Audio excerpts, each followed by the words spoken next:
when it comes to sports, covering the news, giving you the truth. Nothing but that real on hoops in the league.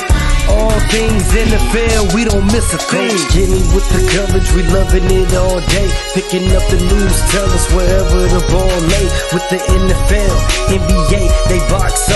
Sports news in the hands of a man with fair takes. Tell them, coach, statistics and realness that's being spoke. Either hit it for the win or they hitting the goal posts. Either way, we woke up to the news of the day. Any kid he could call it, he like to talk it out with Ray. Fast breaks down the lane, they better move out the way, or they pullin' from perimeter. Curry bury the trade, yeah they got it. Woo!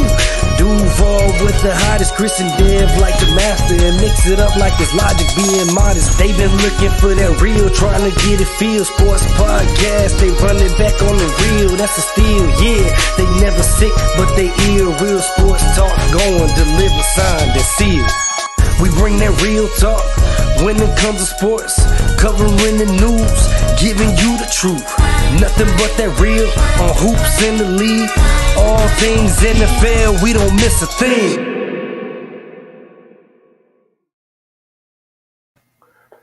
Good evening, everybody. Welcome to Real Talk on the All Sports, All Plays Network. I'm your guy, Coach Kenny. I'm here with my man, Coach Dev. You got used to that yet, Coach? No, not yet. It's still a little ring to it. All right. So, man, first of all, how you doing? I know it's been a little bit since you've been on the show. Catch the people up. Tell them what you've been up to. Man, been mad busy, man. Dealing with the kids as always. Kids is most definitely deep into their sports journey. Got the boys playing their 7-on-7 flag, and they also an 8-on-8 flag league also. So they've been keeping me busy. Then my daughter volleyball rec league just started back up for the spring league. So she got the dub yesterday. So her and her little clique started out 1-0. And that team looked real strong, honestly. It's a couple of players that I wanted my daughter to play with also, because they also got game too. And now I just want to see those three kind of gel it up, and hopefully the whole team can catch on to it also. So yeah, that's it. Working on my 122nd thought coming out very soon. I got some things I need to talk about, some things that's I don't think has really been said out into this sports world yet. So check me out, man. It's going to be very soon. Can't put a date on it yet, but it's coming. For sure. So, yeah, just make sure you tap in with my guy on my thoughts, my opinion. And then for me, same. Trying to catch up to Dev in terms of my subscribers, so I need everybody who's watching now or whenever you watch this, go to YouTube, go to Coach_ANYKNY, same way that's on your screen, and subscribe to my YouTube channel. I got actually 3 shows tomorrow night,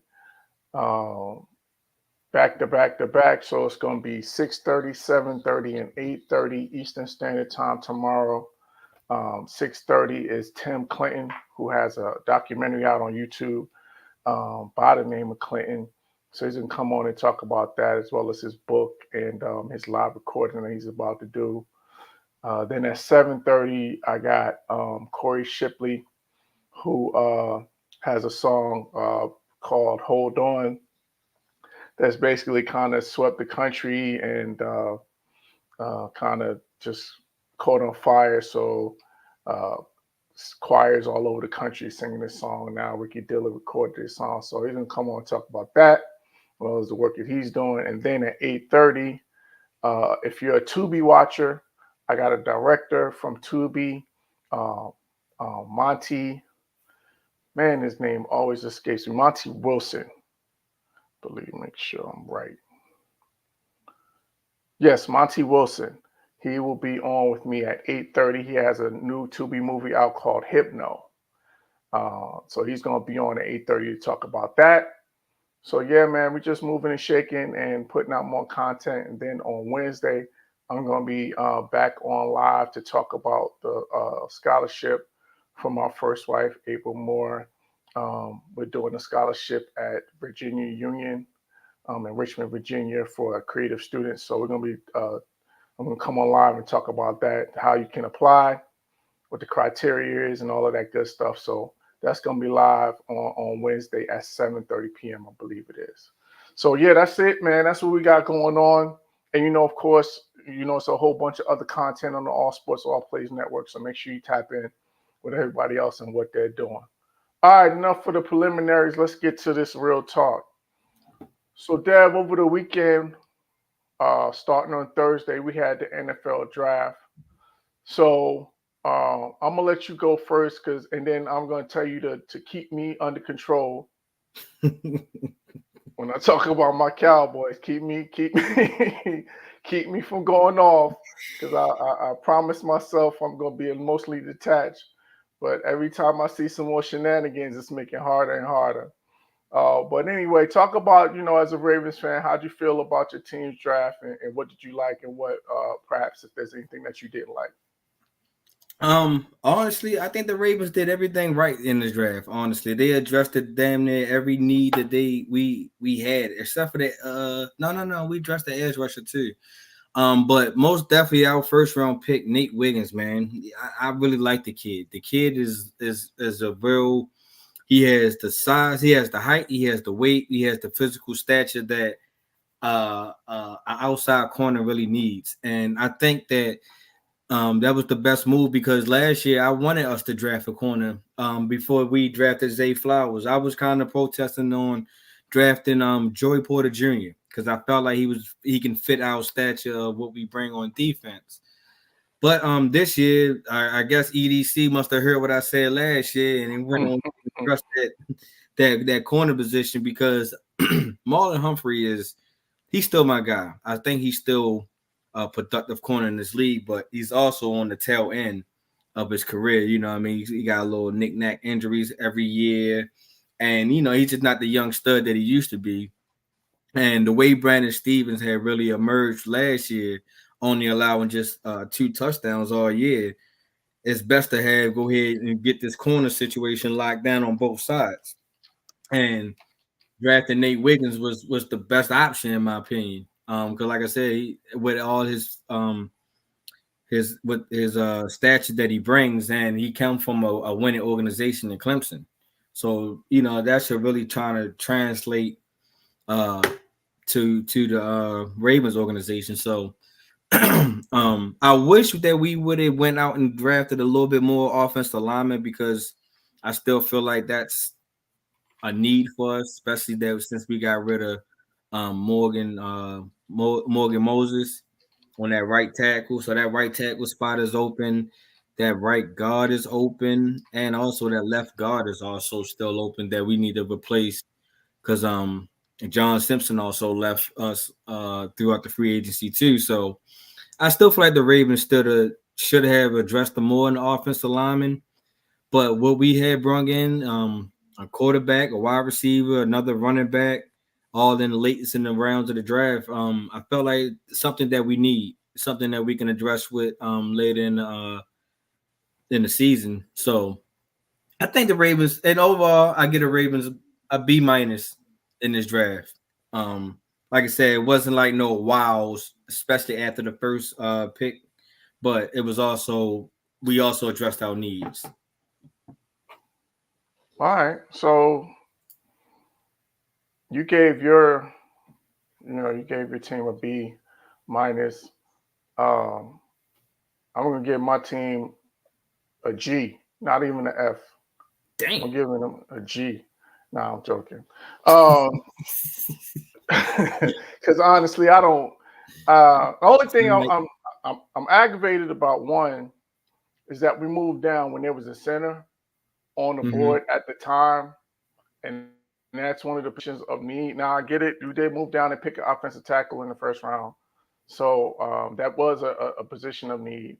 And throughout the draft, we made moves. We drafted based on our needs, but really, I'm not as much mad about the draft or disappointed about the draft, but I'm disappointed of us shopping in the clearance aisle and bringing back Zeke Elliott. Did you say shop at the clearance aisle? You were shopping in the clearance aisle, Dev. Like, how? Just make it make sense to me. And I'm tired of Jerry Jones. Honestly, and please, any Cowboys fans or anybody, please don't get offended by what I'm about to say. The man, I'm honestly thinks he needs to be tested whether or not has the mental capacity to continue to run the franchise, because he keeps on saying this all in, all in, all in stuff. Like, it's almost on the borderline of he's insane. How are you all in when you're spending $3 million on a guy that's gone steadily downhill? His production has gone downhill for the last, I think it's 5 straight years, something like that. And he had his lowest output last year with the Patriots. Now, granted, I give it, the offense there wasn't a whole lot of weapons there. Mac Jones, we saw that he wasn't the guy. So that definitely plays a role in his productivity. But even when he was with us, he was steady declining. That's why we let him walk in the first place, because he was overpaid for the level of production that he was giving us. So now you're going to bring him back, and this is supposed to tell us that you're all in? Like, come on, man. Like, you're not fooling nobody.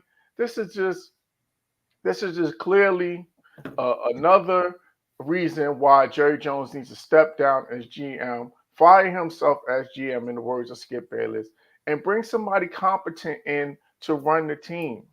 And this is exactly why I'm not getting aggravated. Oh, my goodness. Look who has made an appearance on tonight. Oh, snap. Ladies and gentlemen, hello. Just felt the need to grace everyone's presence here. It's been a long time. Been a lot going on. And I just wanted to hear and be a part of Kenny. And I was hoping Chris and his Sixers. Is Chris still ducking Sixers smoke? Is that what I'm seeing tonight? Typical Chris. Actually, I'm going to give him a little grace because he got some family stuff going on. So I'm going to chalk it up to that. Well, man, first of all, how are you? How am I? I'm cool, man. I'm hot right now. We had our first nice day out here in a little bit. I don't know what it's like up. I'm with you on that one. Today. It was hot. I was not prepared, so I'm a little sweaty. But other than that, kids is down. So I had some free time. Y'all got a little later start, so I was like, let me just stop by for as long as I can. But life is all right, man. Life is good. Making the most of it. And happy with my draft. Go ahead, man. Jump in on that. That's what we was talking about. How do you feel about your team's draft, and talk about the things that you liked and if there's anything that you didn't like. Okay. Well, let me be honest. And y'all don't know. But I don't like the jinx stuff with my team. My team's been bad for a long time in almost all sports. The Caps just got swept out the playoffs, but they had a nice run to get there. And this offseason, we started off hiring somebody I thought wasn't going to be the right pick. I wanted Ben Johnson out of Detroit, but that sucker played us. And I hope he suffers for the duration of his career. He's back. He's back. Because that's just trash. You don't Josh McDaniels people, and this is a new franchise of Magic Johnson and Josh Harris, and they brought in a guy named Adam Peters, who I didn't know a lot about, I'm not a Brock Purdy fan, but I was respectful of what San Francisco was able to accomplish when they lost quarterback after quarterback and kept winning. So I was like, all right, this Adam Peters guy, coaches kept getting hired. I'm like, all right, well, Ben Johnson, we're going to wait because Detroit's going on a run. And then Dan Quinn got hired. And I was like, I don't love that.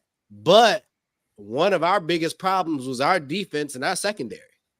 And one of Dallas's strengths was their defense and their secondary.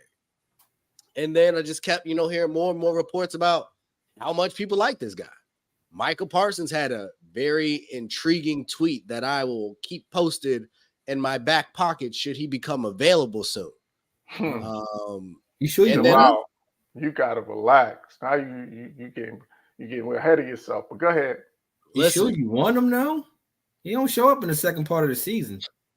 Listen, Hey, Dev. we All right, I'm traded. just saying. Y'all put me on this daggone Micah train. I got on a train, and there's no seats Yeah, but left. you're trying to derail the train, so He's derailing his own train. You got to Starts relax, off Dev. In the You first got 8 to weeks, relax. in the first 8 weeks, the man is a monster.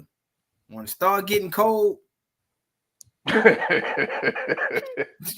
here's the thing. He's in Dallas, so it's not necessarily cold. But yeah, I but he got to travel. He got to travel to New York and Philly and Washington when it's wintertime. So Yeah. fair enough. But for me, yes, I will take him. Let me be abundantly clear, considering what we're coming from. But I heard coaches, and I started watching our coaching staff, and that to me is part of why I'm pretty optimistic. I know the Eagles are the freaking Eagles, and they've had a good offseason as well. But I liked the coaching staff. I don't know if y'all have researched this Washington coaching staff. It is deep. man, you took two of my coaching. I want to say took some of Dallas coaches. You took some of my coaching. I think Anthony Weaver is down there, and yeah, we got like coordinators that are doing like position work. We got former coaches that are doing like skill position work. Yeah, and for me, that's what we needed, and a big change from how things had been for us. And coming off Ron Rivera and that disaster, it wasn't like the standard was extremely high. But at the same time, they seemingly were getting it right. And I respect that. And so when I look at the staff, I looked at our free agency when free agency kicked off. And we didn't run out and do a bunch of big spending, a lot of one-year deals. But you look at Bobby Wagner, Zach Ertz, like you look at a lot of the people we signed on these short that were willing to take short-term deals at the end of their career.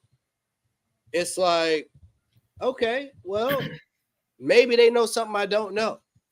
And so going into this draft, leadership right there, it's the leadership presence. And also scheme familiarity in terms of, bringing in Bobby Wagner. And that's a great word, familiarity. A lot of the people that we brought in were familiar with the system. Cliff Kingsbury. And seeing who we ended up drafting at quarterback, I'm not the biggest Kyler Murray fan. There's no shocker here, but I can see why those two could be a good pair. Mm-hmm. Like, I think you got a bigger, stronger, less turnover prone version of a Kyler Murray. So for me, just overall, it made a lot of sense. I'm like I said, I'm pretty excited about what we have. I'm not going to get too crazy. We still got to deal with the offensive line. I don't know that we've necessarily solidified that, but the guy we drafted, on most people's recaps, we had one of the best drafts. And even in the undrafted free agency pool, there was a couple guys that apparently were highly sought after, and we threw money at them, and we got them in camp. So I think the foundation is there. I think it's a bunch of people on prove-it deals like Frankie Louvu, who's a go-getter. And I'm excited. I think we still got some work to do. Jaden is going to have definitely some growing pains, but for our future, for where I see us going, I like it. And then I look at our competition, the Giants, and their offseason, not that impressive to me. Not the most concerning. And that new wide receiver can't even get Daniel Jones' name right. I don't think he was that excited to see him or to get to know his name. No. So and Saquon is no longer there either. Like the Giants aren't a super concern. Rival. Yeah. And Tiki Barber is out here being the scout talking and crazy. His mouth. Talking crazy. Hot taken. So yeah, the Giants. I don't know what they was thinking when they went and draft Shorty from LSU. I don't know what they was thinking. Well, I think one, they definitely needed a number one receiver. That's been an issue for them. They tried with Kenny Galladay. That was a bust. Then they would, just had a bunch of 2s and 3s, whether it's Sterling Shepard or Slayton. You know what I mean? So Yeah, I think get it. But you gotta get a quarterback that can get to your number one, no. And Daniel Jones is either hurt or he's hurt. Right. Right. That's the challenge, though, because that's the most important position on the field, and the fact that that's a question mark, and then the offensive line is always, I swear, I feel like it's been like 10 years since the Giants have been trying to work on fixing that offensive line. Now it's gotten better, but there was nowhere to go but up. So, and then you losing Saquon, your best weapon, and you're going to rely on a rookie to be your number one offensive weapon as of now, because their tight end is. What about Darren Waller? He's talking about retiring. Oh. Yeah, he's talking about retiring. So that's up in the air. So it's just a lot of questions around. As a Cowboys fan, I have a lot of questions. But if I'm a Giants fan, I have even more questions. So honestly, I would put Washington over in terms between the infrastructure, the talent, and what they've done in the draft. I probably would put them over the Giants right now. What about you? I would. Honestly, I kind of got a little bit higher expectations than Ray, honestly, because I still don't believe in Dallas. You know, man, it is like Dallas is going to make it because they got the players. CeeDee Lamb and Dak is still a good combination. There's talent there for sure. But at the same time, I keep saying it, and I'm gonna just keep stressing it over and over and over. As long as Jerry Jones is around, he sold his soul to get that 90s Super Bowl. And I'm trying to tell you, the devil was waiting to collect. So as long as he's still part of that ownership, Dallas is going to keep suffering. Y'all fans going to keep on having these wild ass expectations. And then you learned your lesson after all these years. I'm with you though. Until he steps down or retires or fires himself as GM, we will never win another Super Bowl. I'm convinced. And I feel, to jump in a little bit, I think that was part of what we had to do. Getting rid of Dan Snyder go. Got to get that bad mojo out of there. It's changed everything. I don't know if y'all may not, follow Washington sports, but Jahan Dotson says, I feel like it got traded. Like, it's a whole new energy. It's a whole new everything. Like, you can just feel it. We need a new name and a new stadium. And this is almost a new franchise. Like, yeah, man, I was just at y'all stadium in the beginning of the month, man, because my sons had played there, one of their little flag football games up at the Commander Stadium, and them seats is trash, man.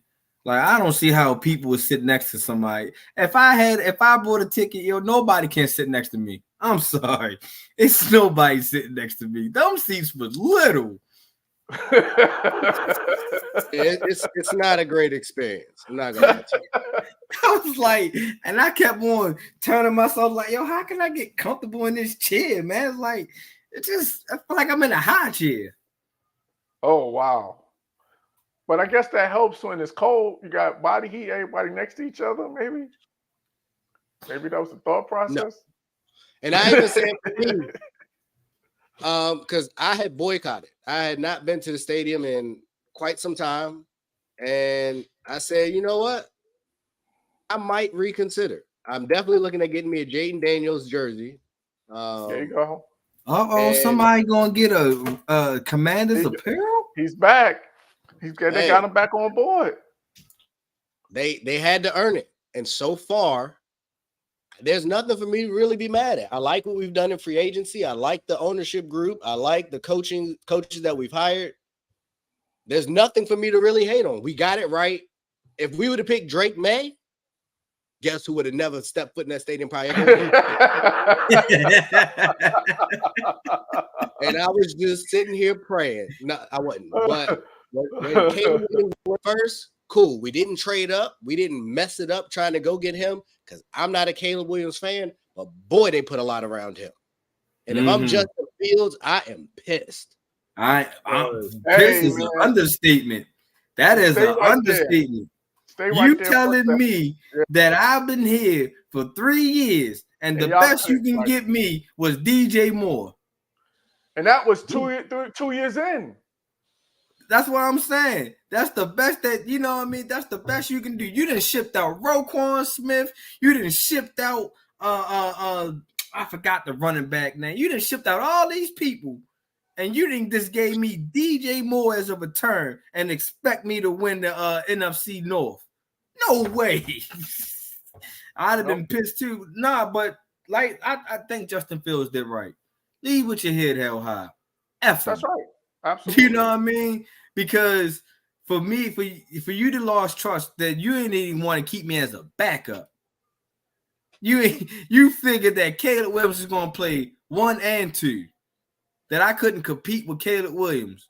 That's a total disrespect. And then you put all this new talent, Swift, Keenan Allen. Then you draft a new wide receiver too. Nah, man. I feel like I'm Justin Fields right now. I'm sweating and crying now. Nah, that ain't right. But you got to figure it out. You got to figure it out if you him. So best of luck to him in Pittsburgh. There's rumors, according to CTE ESPN, that a trade is pending, and Antonio Brown, call him what you want, but he's been predicting some stuff this offseason. So he's saying it's supposed to be a trade for a big-time receiver to Pittsburgh. I'll wait to see if that turns out to be true. But yeah, it's that's how it goes. But to Dev's initial point, I hope Jerry Jones stay there forever. I bet you do. I don't blame you. Because in my lifetime, the majority of what I've been alive for is what everybody say. Dallas ain't been so great. They had a run, but the majority of my life, Jerry Jones has done me a lot of good. So rock on, Jerry. And listen, so just real quick on that Caleb Williams. You weren't on, but I want to get your thoughts in terms of, and you touched on it a little bit in terms of your concerns. Talk a little bit more, because we're all on the same page in terms of being concerned about Caleb Williams and the expectations being placed on his shoulders. So here's my thing with Caleb Williams, and I've said this to a number of people leading up to the draft. I think y'all know I care about what you do at a big time level. Mm-hmm. I watched a lot of Pac-12 because Colorado was in the Pac-12 this past year. Yes, correct. So naturally, I watched a lot of Pac-12 football. Same. I've yet to see his signature game, his signature moment.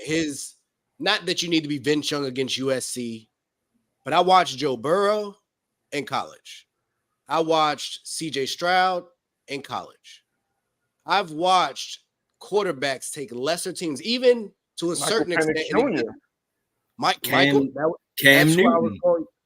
Penix, I think, is a great comp. But where Penix did lose me was in the college football playoff. When he was under pressure, his mechanics failed. He didn't stand in, and he dropped down my board because I had him at the top of my board. I said, I don't think I was still on. I don't know if I was on here at the point. I said, I thought he should have won the Heisman. I had him above Jayden Daniels based on what he had done for Washington, having them undefeated, playing in the Pac-12, beating Oregon twice. Like, that's impressive to me. I didn't see any of that from Caleb Williams. Nope. Another thing that really concerned me is I didn't see a whole bunch of people, teammates, touting him as this great teammate, as this great leader, as this great guy. I saw a lot of really the opposite. And I was having a conversation actually today with a gentleman at my job And he was like, yeah, but last year, a bunch of USC players sat out. And I said, to me, that's telling. It might not have been the biggest bowl game, but if you know this guy's potentially going to go number one, or he's going to go number one next year, none of y'all wanted to stay and play with him again? That, to me, says a lot. And then he's just, you can paint your nails. Do whatever you do. Like, go ahead and do that. I'm not going to knock you for that. But when you got a lot of the weird stuff, like, did y'all hear the call when Chicago called him? It was mad awkward. Like, I watched all the calls with Adam Peters and Dan Quinn and the energy and the way players was like, I just don't see it with him. I don't see primetime winner. I don't see leader of men. I don't see difference maker in the regard that people rally around him. And now y'all add in all that pressure that he's going to be under, because with the weapons they gave him, with Minnesota being down, with Green Bay being not the greatest, you really only got Detroit to worry about. The NFC South is pretty trash. Detroit is coming. I mean, Detroit's here, but now Green Bay too. Green Bay, don't forget about them. I think they're coming. I'm not sold on Green Bay. But the other part for Detroit now is expectations. Jared Goff, y'all now are expected to win. Y'all are expected to compete for a Super Bowl. And when coaches got to start coaching in tough moments and the expectation is there, we're going to see what happens. So for all intents and purposes, Caleb Williams, there's really no excuses. And under that pressure, I didn't see him do well at USC. When he was supposed to go beat a man, I didn't see him beat a man. And so for me, those are just quickly, I know I talked for a little bit. Those are a lot of the concerns I have with him. And Chicago ain't the warmest place to play. And he is from DC though, so that shouldn't be a concern. Listen, I'm from DC. Chicago different.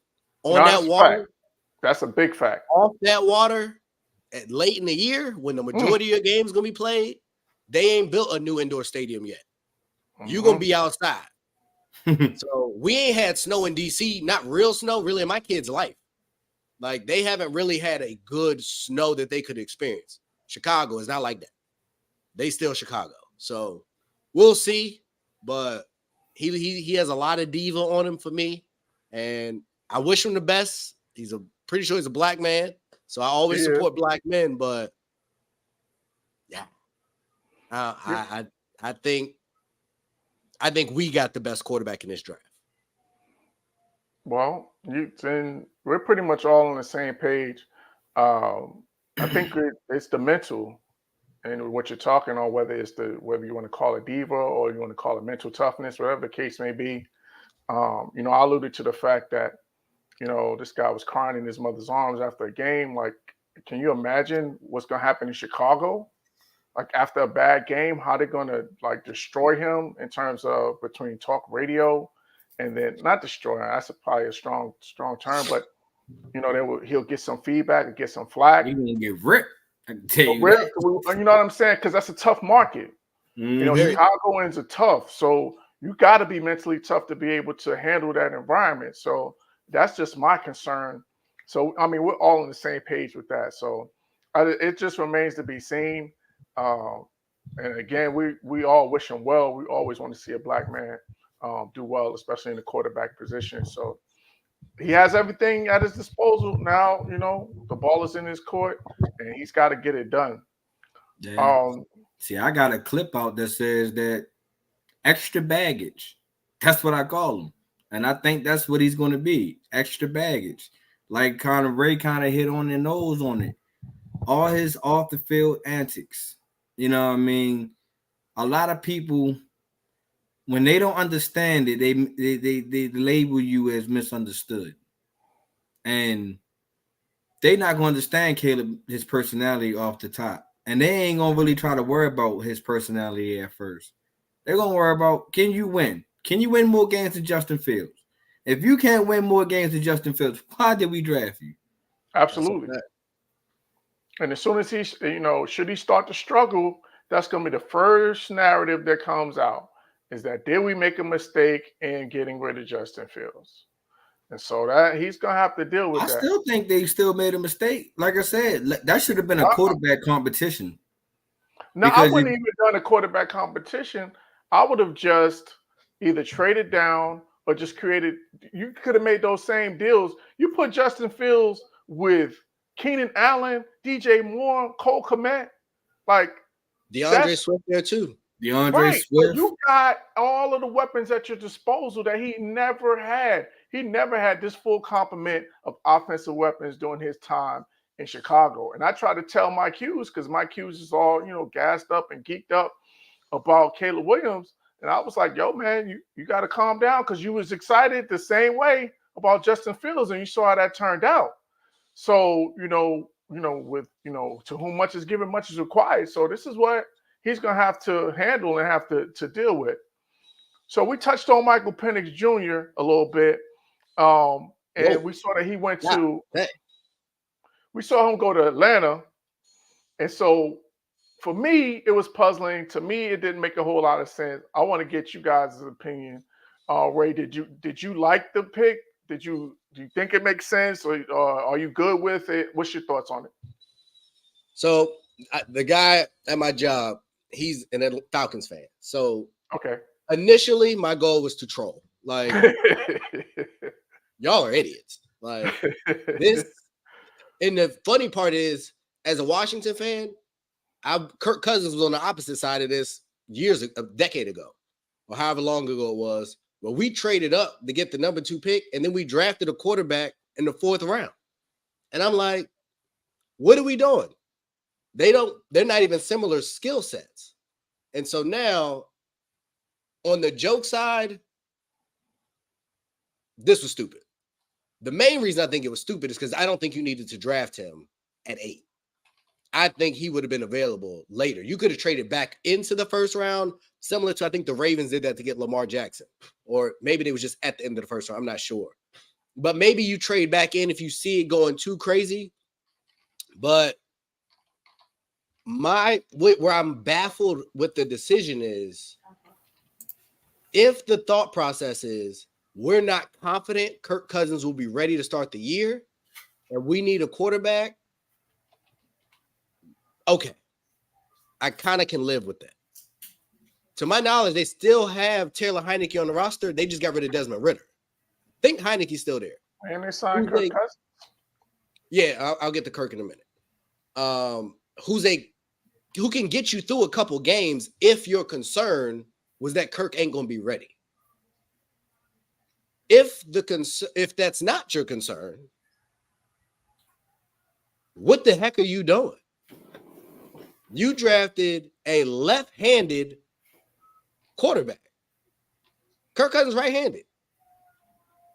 Systematically, that doesn't make any sense. I get allegedly they say they love the guy, but if you loved him and you had done proper scouting and research, you should have known he was going to be available at 8. Why did you pay Kirk Cousins? So I get the idea of, or the only bail that I would shoot them right now is that division sucks. And if you believe he's going to be the best quarterback available for the next 2 to 3 years, you use the pick now for the future of the division. I don't think anybody expects much from Carolina anytime soon. Y'all know I'm a Baker guy, but he just got $100 million, and I'm not sure long-term they're in a great position. And the Saints drafted Spencer Rattler. So the division to me is open for the next 2 years. So if you wanted to blow a pick, now is kind of the time to do it. And I think he can be good. But I think he got some work to do. And I don't understand systematically how those two work together. And you could have spent a lot of that money elsewhere on that team. That money y'all gave Kirk Cousins, which apparently they can get out after like 2 years. It's a very front-heavy contract. but it just didn't make sense given the circumstances. So I was confused by it. I will let it play out. Both of them have injury histories at this point. So it may be a situation where, it ended up that you didn't need him because Kirk got hurt. There's definitely talent on that offense, but I think it was dumb. Ultimately, I think they're idiots. They're like the Phoenix Suns or the any of these other franchises just make dumb decisions. This is the type of franchise that'll blow a 28-3 lead. They do stuff like this. Like, I don't get it, but who knows? Hey, Dad, what you thinking? Let's all go take a memory lane back. Just about a year ago. Do y'all remember what quarterback was available? Sorry to interrupt. I don't know if y'all streaming. Tatum's down. It looked like something happened to his ankle. Uh-oh. No, because he just banged on Caleb. They picking him up, but it looked like somebody fell into his leg. But sorry, go ahead. Maybe. Remember just a year ago? What quarterback? What was the hottest quarterback on the market? Oh, Derek Carr?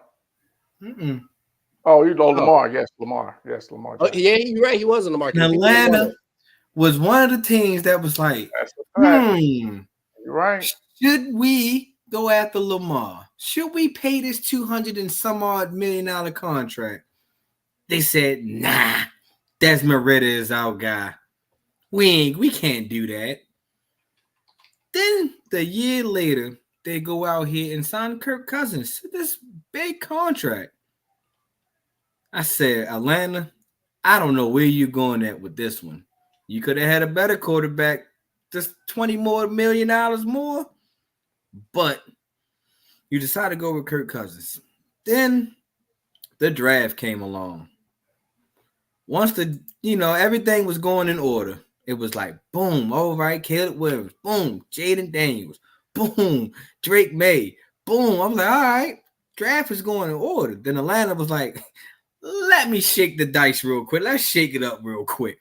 We're going to get Michael Penix Jr. And I said, whoa, why, number one, would you go in the top 10 in the draft to get a quarterback and you just paid a quarterback a top 10 contract? I said, I don't know. I think Jerry Jones must be the GM over there in Atlanta too, man. This is not. And he's another guy to be on the sidelines. So, like, this is the same ilk. This is not making any sense. Like, why would you want to pay this? Why would you want to pay two quarterbacks your top dollars right now? That's not where you needed it at. You need it on the defensive side. You need for Kirk Cousins to continuously get more chances. You need that offense to try to generate some type of juice, because now that's all we looking at for Atlanta is their offense. Can Bijan Raji become that 1,000-yard back that we all been looking for? Is Kyle Pitts that guy in tight end world? Can he finally be mentioned as a top 10 tight end? Then you got London Drake. Then you got London Drake that says, hey, don't forget about me over here. The ball still got to fly over here. So I'm just not. And then, like Ray said, how can you have a right-handed quarterback to a left-handed quarterback? Because as receivers will tell you, the ball is going to rotate different when it comes to these protections on the offensive line, all of that. Yep. Everything is going to be a little bit different. So I'm totally confused. I'm like, Ray, this is something that we got to wait back and just see what mastermind this is going to be. Is it going to be disaster? Is it somebody's going to get promoted or somebody's going to get demoted? Or fired. My other piece to this as well. Let's say hypothetically, God forbid, Kirk gets banged up. Well, he's already coming off an Achilles, so that might have been a part of the thought process. But So what happens if? So one, who's going in, Penix or Heineke? You Good gonna- Probably question. Heineke. So you drafted him number 8, and he's gonna be your third string. That's a mess. Yeah. So let's Smack- play another scenario. Now, Grace, I got a scenario too. He's QB2, and he comes in, leads a comeback, wins a game. Then what you doing? You sending him back to the bench because Kirk's ready in 3 weeks, and he might go 2-1. Like, it's just chaos at every level. And I think they just hired a coach this year, right? This is a new coach. Yep. No, I think it's the second year. Yeah, second year. Second year. Why put all this pressure and dysfunction? Here's another scenario for you, Ray. Give it to me. Pause. Kirk Cousins comes in, he does his job in the beginning of the season. Mm-hmm. But he goes out. And like y'all said, this division is wide open. There for the taking. Michael Penix has won the last 7 games and have Atlanta in playoff contention. Do you put him back on the bench now? Nope. Can't. So once again, why are you paying a top 10 quarterback this type of money when you just drafted a top 10 quarterback that you paying this type of money to also? Because you guys sit here and think like he ain't getting no league minimum. He's going to get a couple mil because he's a top 10. And Kirk Cousins got $100 million guaranteed coming to him. All these guys are 4-year guaranteed. Both of these guys are 4-year guaranteed to be sitting on your roster. Mm-hmm. And it's like you said, it's all scaled. So he has a certain salary cap slot that he's going to take up sitting on the bench. And at what point do you got to start playing him in Kirk's deal? So you really got to figure out if you're going to extend him or not. Man, you got to hope that Kirk don't play good. Well, I know for one, they said that the deal, Cousins deal is essentially 2 years. The only sense that I can make of it, which still doesn't make a lot of sense, is that you're going to Jordan Love him. You're bringing him in to sit for the next 2 years and basically Kirk Cousins is your stopgap. He's going to be his veteran. He's going to be his mentor to prepare him to get him ready to take it over. But then on the other side, you guys' point, then? What is he now? I hope you're renting, bro. That's all I can tell you. Because we gotta sit here and think Tyler Heineke has an edge over both of these quarterbacks right now.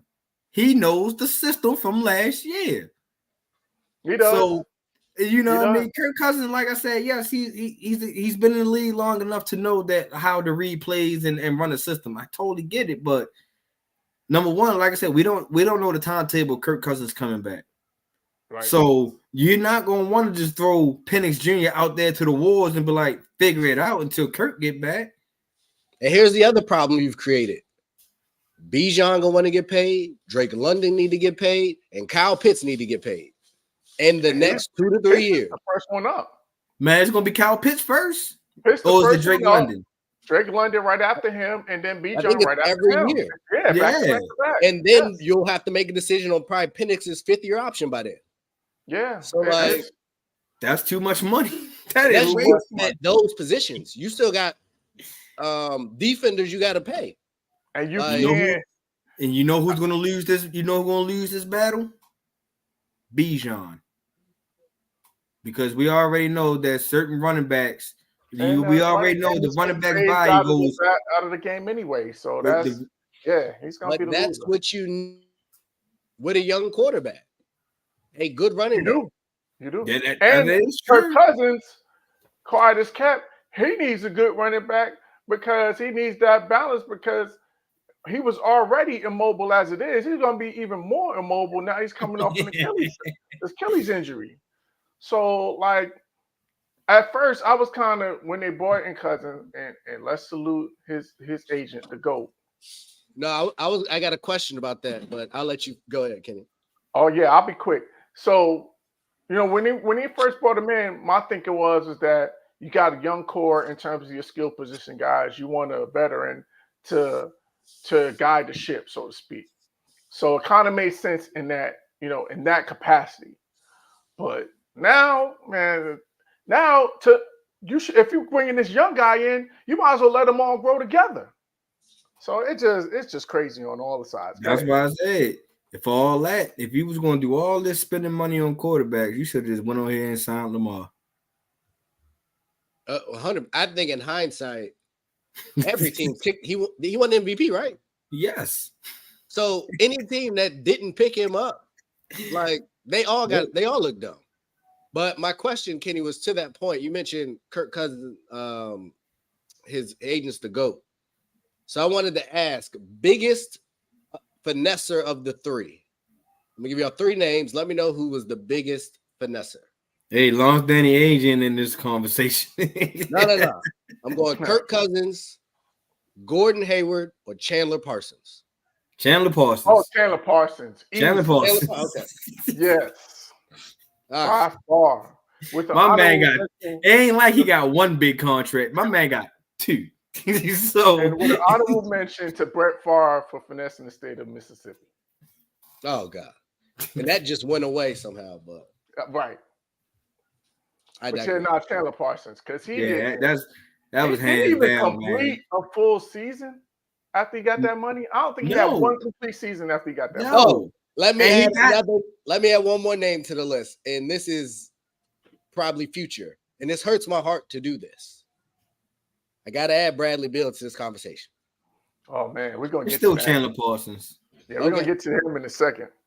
Because Lord today, God bless him, but man, it was hard to watch. And then that little, well, we'll get there. Yeah, no, so it's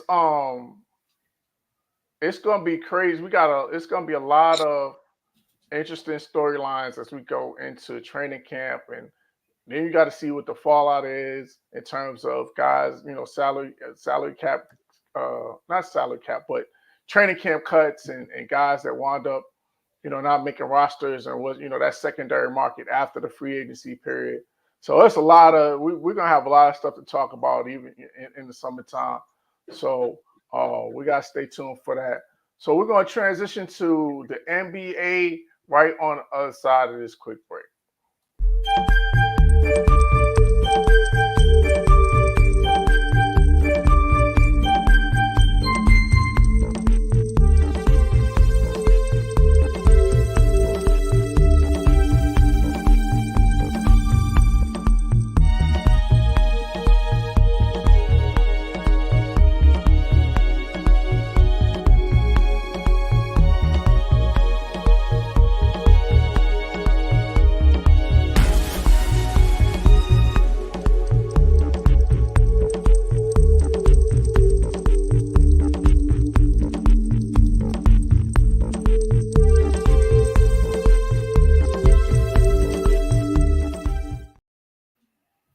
So brands, entrepreneurs, business owners, anybody that's looking to advertise or promote your products, your services, what you offer to the world. We have these ad spots available. I don't want to monopolize them. I'm leaving. You have these, they're here for the taking, whether it's before, at the top of the show, mid-show, we got a couple of slots available. So reach out to us, reach out to the network so that we can get your brand and your services promoted on the show. So we got some other stuff coming. I got something that I'm working with Dev.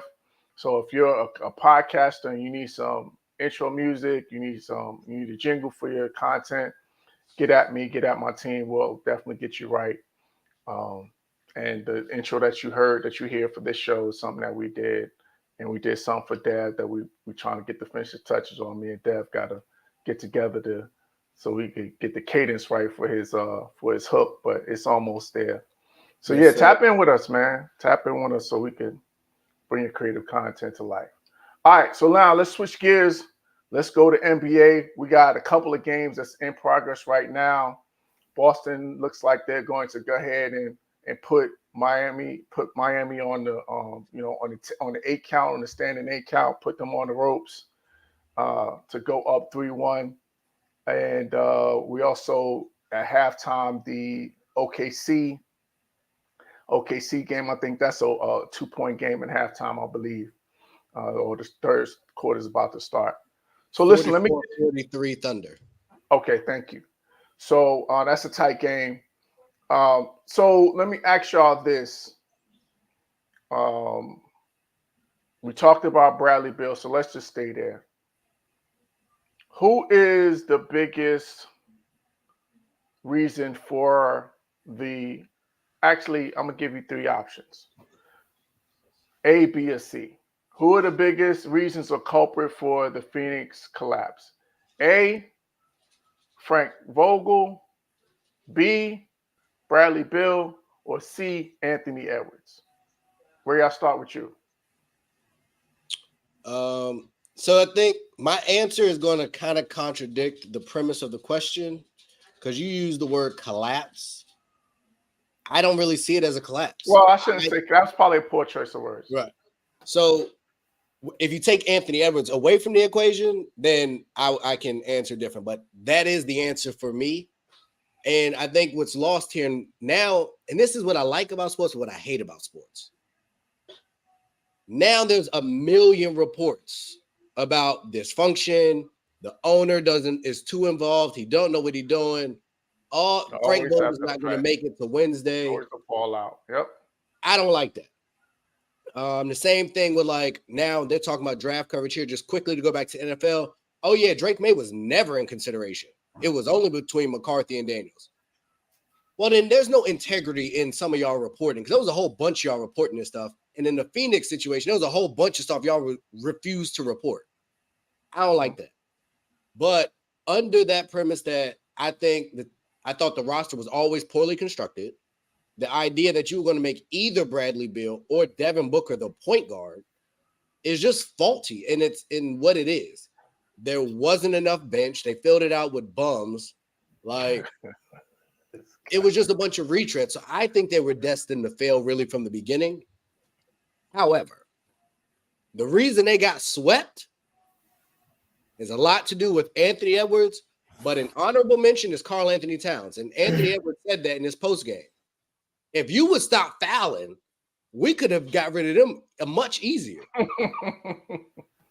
And I got to give credit where credit is due because I've been hard on this person for a long time. Rudy Gobert played well. Say what you will, he did his job. And I just think Minnesota, McDaniels, they were just a better team. And it showed. I think Kevin Durant did what he could do. I think Devin Booker did what he could do. And wasn't nobody else there. Bradley Beal was a no-show. He was a disappointment. And they owe him they owe him Kirk Cousins money, but all of his guaranteed. All of it. So they have one draft pick between now and 2030, and I think it's a second-round pick. You got to ship them off for parts, but all the contracts is bad. But that's what happens when you give Chris Paul a bad contract. You keep taking on bad contracts. So I think management is really the main course to play. I think drafting DeAndre Ayton was part of it. I think paying Chris Paul was part of it. I think letting someone like Cam Payne go was part of it. I think there's been misstep after misstep after misstep. And they thought that this three would work. And based on what? So I didn't know that they would get swept. That was kind of surprising. And for me, I'm a prove it guy. Anthony Edwards showed up. Yes, and he was doing it. Yes, so I have all kinds of respect for him. I think John Morant has fumbled being the face of the league, and Anthony Edwards looks to have saved the day for American players. I also will be very curious to see who's the starting shooting guard for Team USA. Because Devin Booker's on that team. So was Anthony Edwards. Hey, Steve Kerr, stop playing. You can't bring Anthony Edwards off the bench. Steve Kerr has a history of botching rotations in recent history and not playing the young guys. So hopefully he doesn't blow this. But Anthony Edwards is here. He's shown it in the playoffs. He got it done with a 40-piece in a closeout game on the road against Kevin Durant, going at Kevin Durant, hitting shots in Kevin Durant's face and talking to Kevin Durant while you're doing it. Hey, Denver, y'all on notice. Minnesota's real. I was a year late. I said it last year when they first traded for Gobert, and they wasn't good last year. This year, they back. And I think they are forced to be reckoned with, and they're real. Their coach getting hurt, I'll be curious how that impacts him. That torn patella, that's not really a great thing to be on the sideline for. So that could be a bit of an issue, but outside of that, I'm all in on Minnesota and Phoenix. They did kind of what they should have done. Yeah, go ahead, Dad. All the above. It was everything.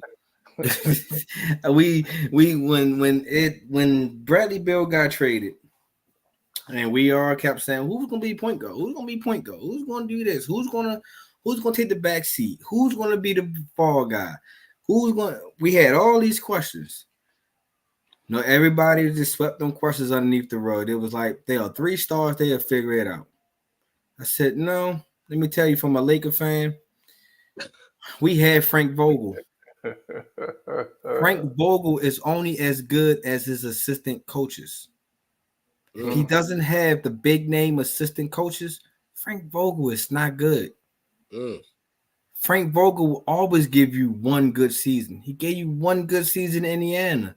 Then after that, that team started falling apart. They made the playoffs a few years, but I see your point. He got a good team with the Lakers. Soon as Jason Kidd, Lionel Hollins start getting their head coaching jobs and stuff like that, the Lakers team start falling apart. Then they shipped Frank Vogel out of here, not even a whole full year of being the head coach after winning a championship with the Lakers. Then I said he gets another chance for Phoenix. I said it's going to happen again.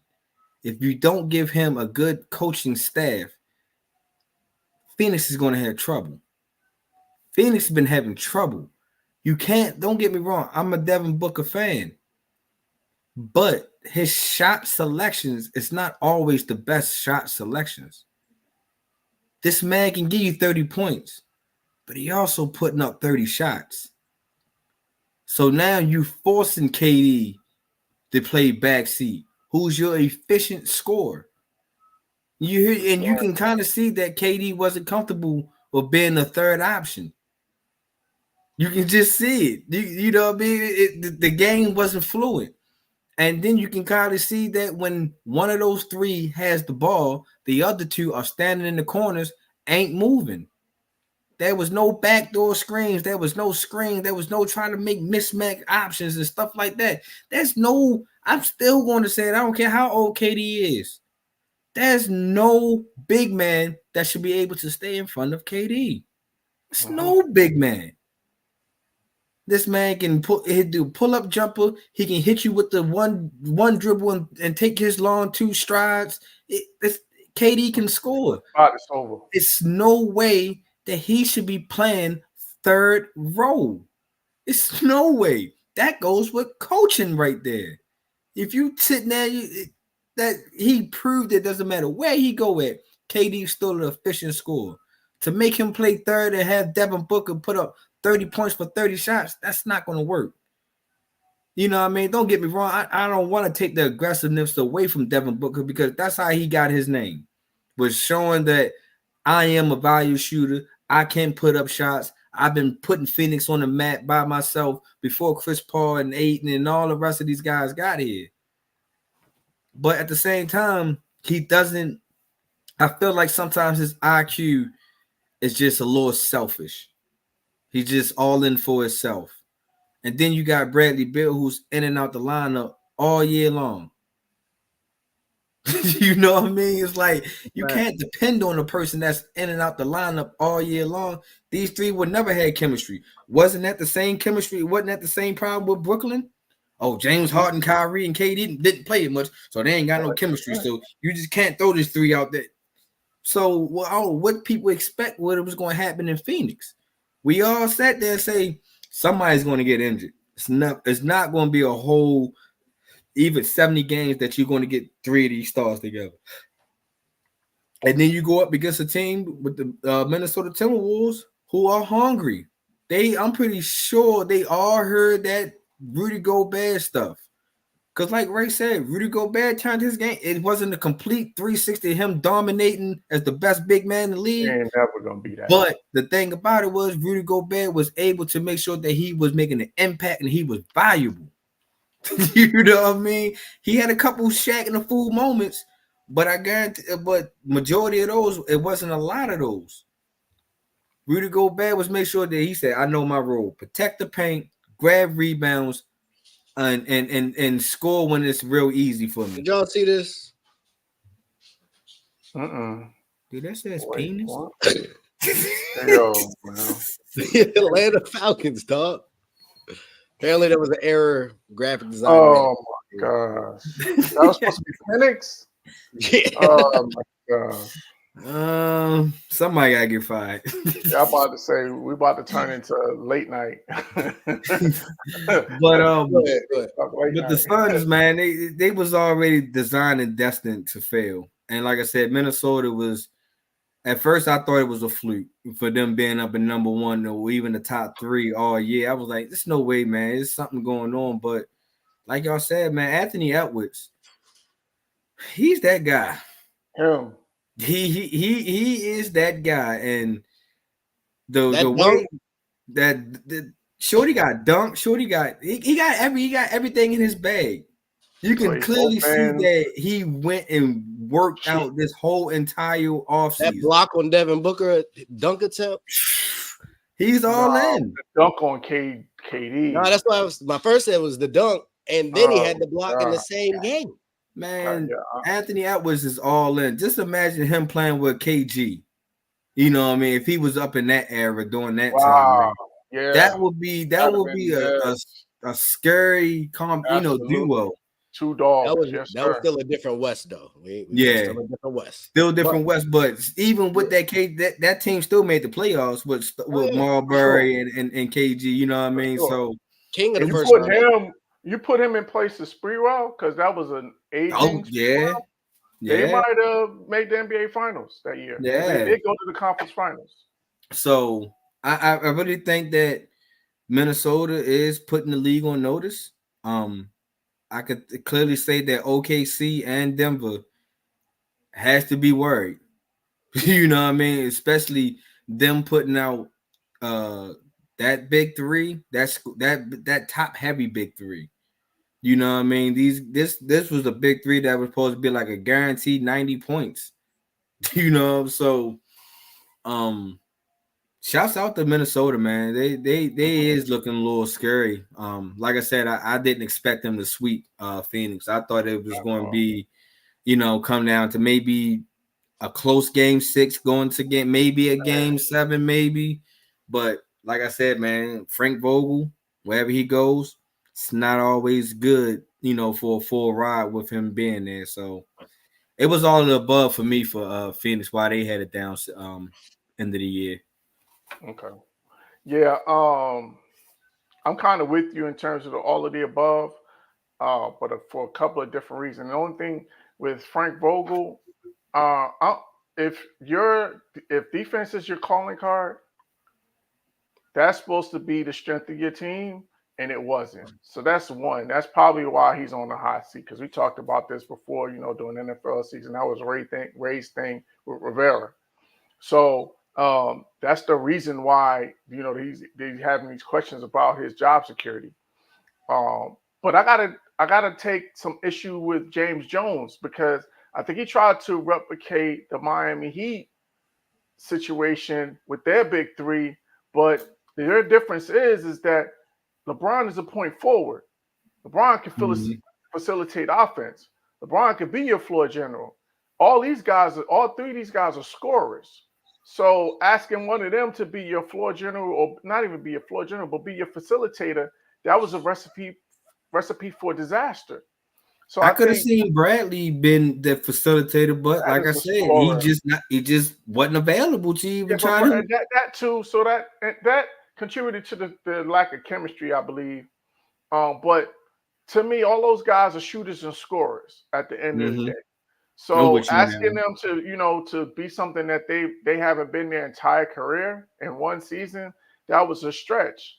So I think that goes to James Jones has to take the heat for that one.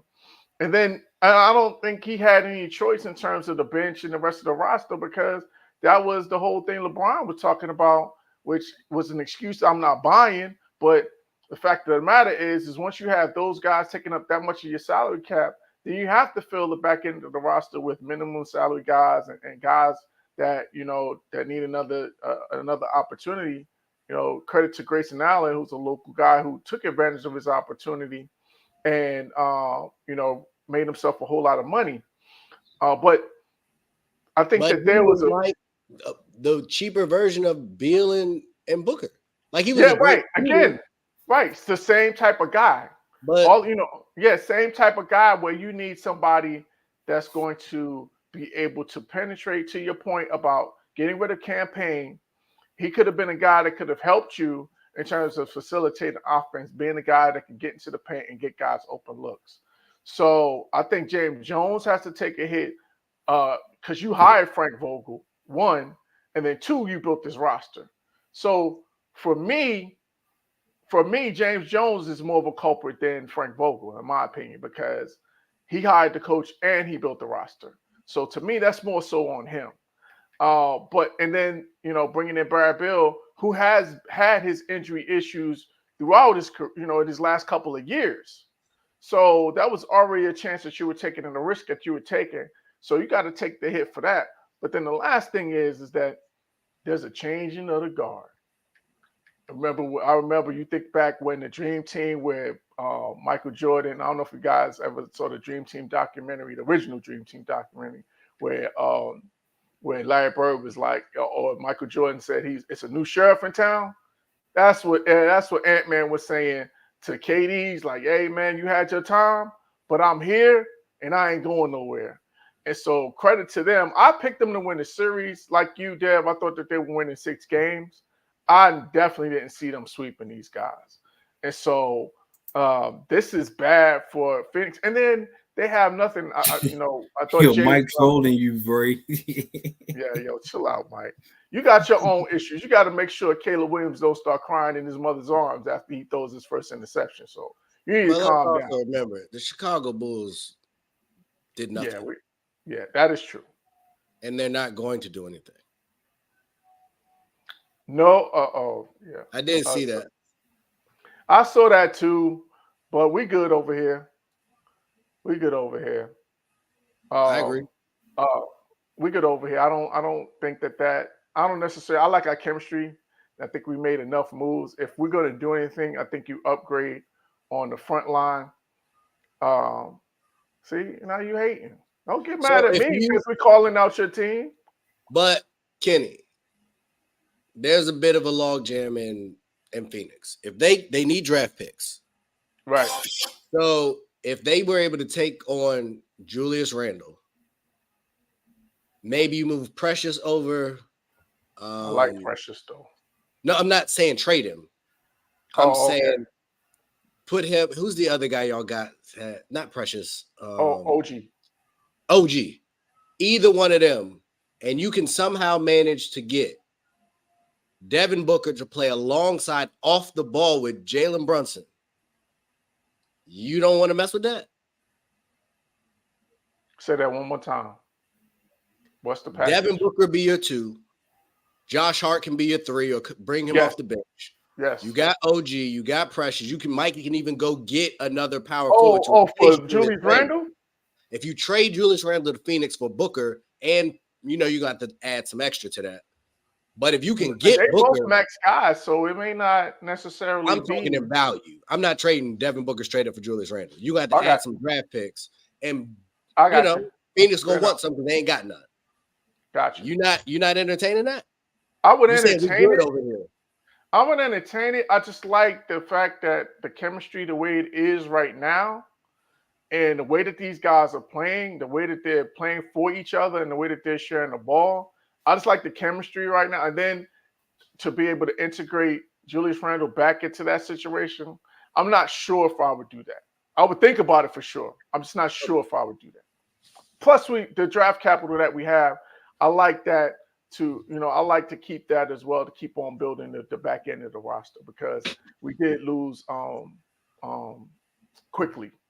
So although shout out to Deuce McBride, he's really stepped up and gotten the job done. So that actually transitions us greatly to the next topic, my Knicks and poor Chris. I try. So y'all may not know. Oh, I know. We got a jersey bet. So whoever wins this series, the other has to wear his jersey on the show. So I'm about to go to watch him wear Knicks jersey. Yeah, I'm about to go address. I'm about to fill out my UPS, my not my UPS, my post office.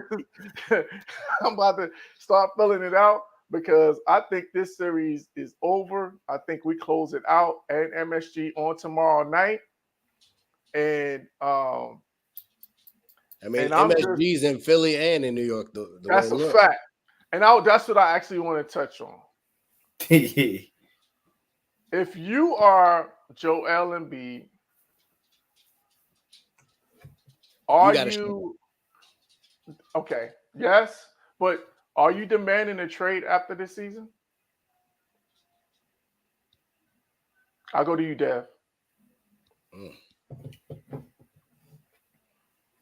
I wouldn't demand it. I would entertain it. Because it seems like this process ain't processing anymore. It's just not, like, for real. If I'm Joel Embiid, man, like, how long I gotta wait? I done went through the Ben Simmons era. I done went through the James Harden era. I done went through the era the Markelle Fultz era. I done went through all these eras, and they keep talking about trust the process. You know what I mean? I like Maxey. Maxey is a great step up. Legit. But at the same time, we still got Tobias Harris that's out here getting cardio every night.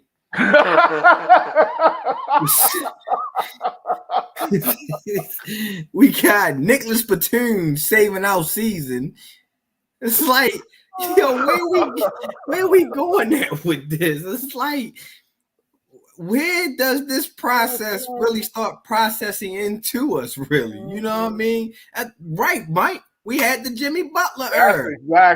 That's what they're kicking themselves up for you know what I mean? So it's just like, how much I'm done processing it. If I'm Joel Embiid, man, the Knicks, it seems like the Knicks is taking over Philly. If you can't beat them, join them. We took over Philly for sure. You know what I mean? If you can't beat them, join them. You know what I mean? Because he already been linked to the Knicks for like the last couple of years anyway. So if him and Jalen Brunson was to ever get together, oh my goodness. Oh man. 3 hours. That is scary. 3 hours. Now Randall could definitely go in that deal. I'm doing that in a heartbeat. He could go. Sorry, Julius. I got your jersey and everything, but you got to go, bro. Because Embiid, even on one leg, he giving you 50. So is that bad defense, or that's just good Joel? No, I think he's just out of gas. Like, Nick Nurse he rolled the dice yesterday and played him the whole second half, but then they wound up biting him in the behind because in the fourth quarter, Precious Achiuwa basically put the clamps on him. Not Precious, but OG put the clamps on him in the fourth quarter. And then you could see on that last drive where he turned it over, he had no legs, he had no lift. He was trying to get fouled. And we know a healthy Embiid is taking that to the basket and banging that. So I think that all of those things are playing a factor.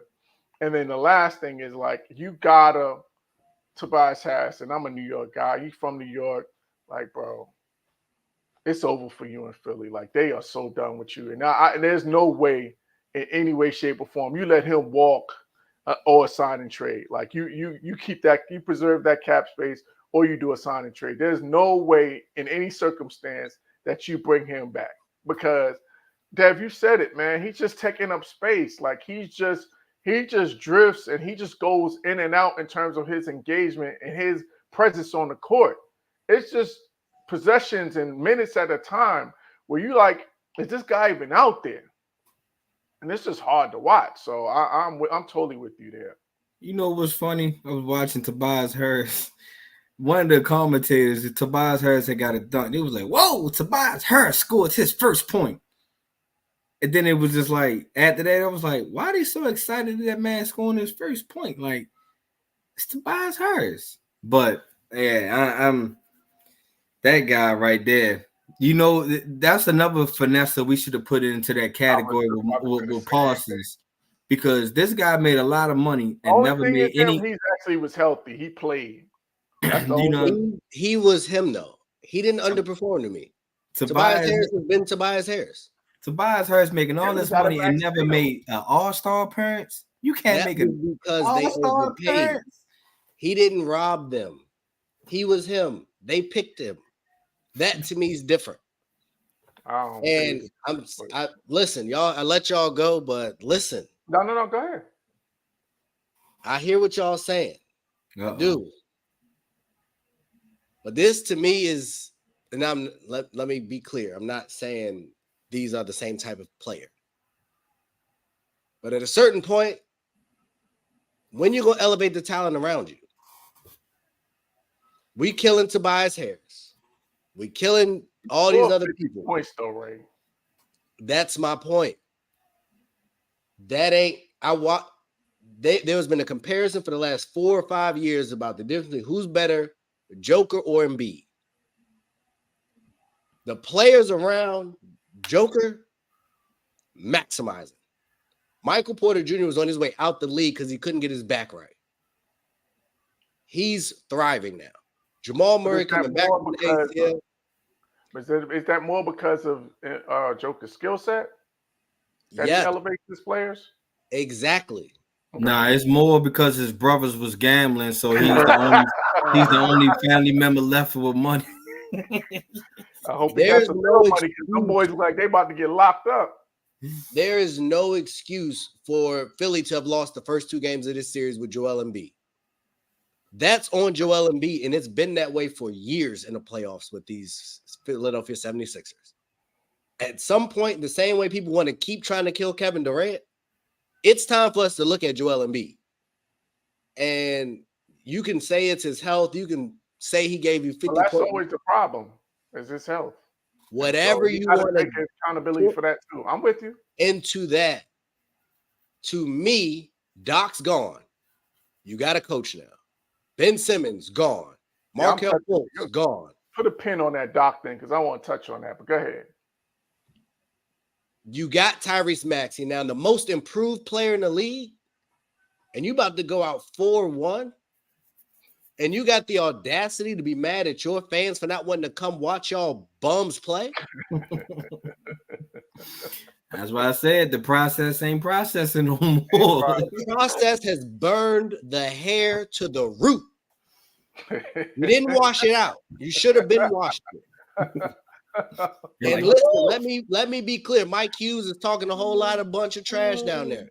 Love to hear it. I would love to see Embiid in Chicago and watch him do the exact same thing. Y'all got a bunch of people with leg problems there anyway. I'm with you, Ray. Do you think he would elevate? But let me ask you this, though. Do you think he would elevate with an elevated level of talent? So, like, let's say he goes to somewhere like to Miami. I'm just spitballing. Say you substitute him for Bam. Miami's still losing to Boston this series. Okay.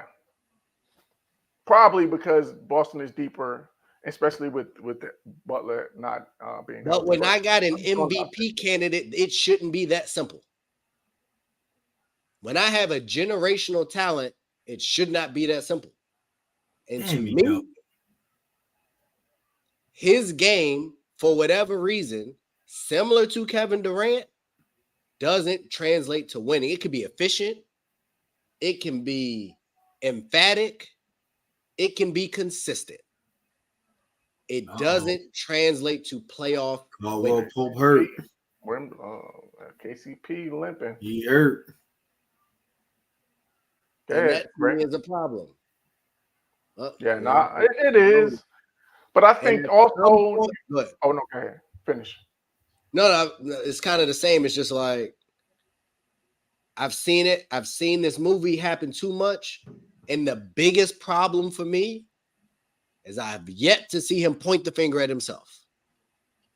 And that to me is a problem when you have been the mainstay in all this failure.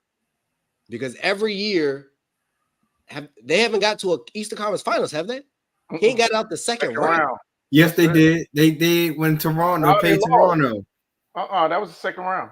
That was the second round? Second round. Damn, all that hype for second round? Yeah, they never made that man cry in the second round exit. And he has shown up very small in game 6s and game 7s. Like, no, I'm not giving the excuse no more. And I campaigned for him to win one of them MVPs when I think they gave it to Joker. No. I'm watching Joker right now own LeBron. And I'm not even trolling. Like, they won, what, 10 of 11? 10 out of 11, yeah. Like, and AD. Joker would never, Embiid could never do that. He can't do that in the East. And I like the Knicks. I do like the Knicks. But this shouldn't be going this way. And there have been collapses and disappointments and collapses. Jamal Murray is on autopilot. He got a switch on his arm tonight. He will not stop shooting. But I've seen enough to know some people just don't got it. That's gonna be the killer for us, Jamal Murray. He can win it. We're gonna get to that next. But I'm not ready to write him off, but I think Embiid's best days are potentially behind him. Mm-hmm. And if I am a team and he was to request a trade, which was the premise of this, I'm tempering what I'm willing to give him. You most definitely ain't getting no 2 first rounds. I can tell you. Yeah. I think are you gonna max him for 5 years at? Oh, he's already maxed. So. But how many more years he got on his deal? I'm not sure. I have to look that up. I know he's on a deal right now. They just gave him a max. Oh, maybe he's a year or 2 in. I'll try and pull that up, but I would be buyer beware. He signed a 4-year. No, that can't be right. That's his rookie deal. Okay, he's on a 5-year, 147. And he's on that win. No, he's early in it. So you got him locked up for a while. Yeah. So if you want to pay him $51 million next year, $55 to the next year after that, and then $60 the year after that, and he has a player option. $60 million 3 years from now? With them already with a lengthy injury history. So that's tough. And he's 30. That's why I said he ain't worth 2 first rounds no more. Yeah, his price is definitely he can't quote Fat Joe for sure. Yesterday's price is not today's price for you. And then with this new rule, if he wants to compete for any kind of maxes or all NBAs, he got to play. Gotta play over what, 70 something games? 65. Okay. Now I know once you hit a certain tier, I think it drops a little bit, but I don't think he's close enough to that tier. Like, excuse me. I would be very, very cautious. Yeah, no, I agree with you. But with that Doc Rivers thing, I want to, and I wish Chris was on here, but can we stop blaming Doc Rivers for the Sixers' failures? 2 things can be true. No, he's part of the Sixers failure. I'm watching Milwaukee. But this is the same. Nick Nurse is that you got a different coach, that championship coach, still having the same failures. He got the same team. He got the same team other than Same James team. Harden. Other than James Harden. That's right. So that's what I'm saying. I don't think these are the same failures to me. Is Yeah, it a failure? Yes, but the Knicks were the 2 seed, right? 3 seed. Yeah, This ain't up every game in this series, and gave up leads in 3 to 4 games. And all three losses, they gave up leads. Well, and let me also say, I'm not the biggest Nick Nurse fan. Just for clarity, I think Kawhi Leonard won him that title. I'm not. Well, I saw what Toronto looked like when Kawhi left. They had a deep team, other than Kawhi also. But when Kawhi left, I watched Toronto not be that competitive, which is why Nick Nurse got fired. Yeah, they went from a championship team to a second round team to a play-in team. And we're without talent. All right. They still had a little bit of talent there. They did, but it wasn't. I'm not taking Doc off the hook. That's the end of it.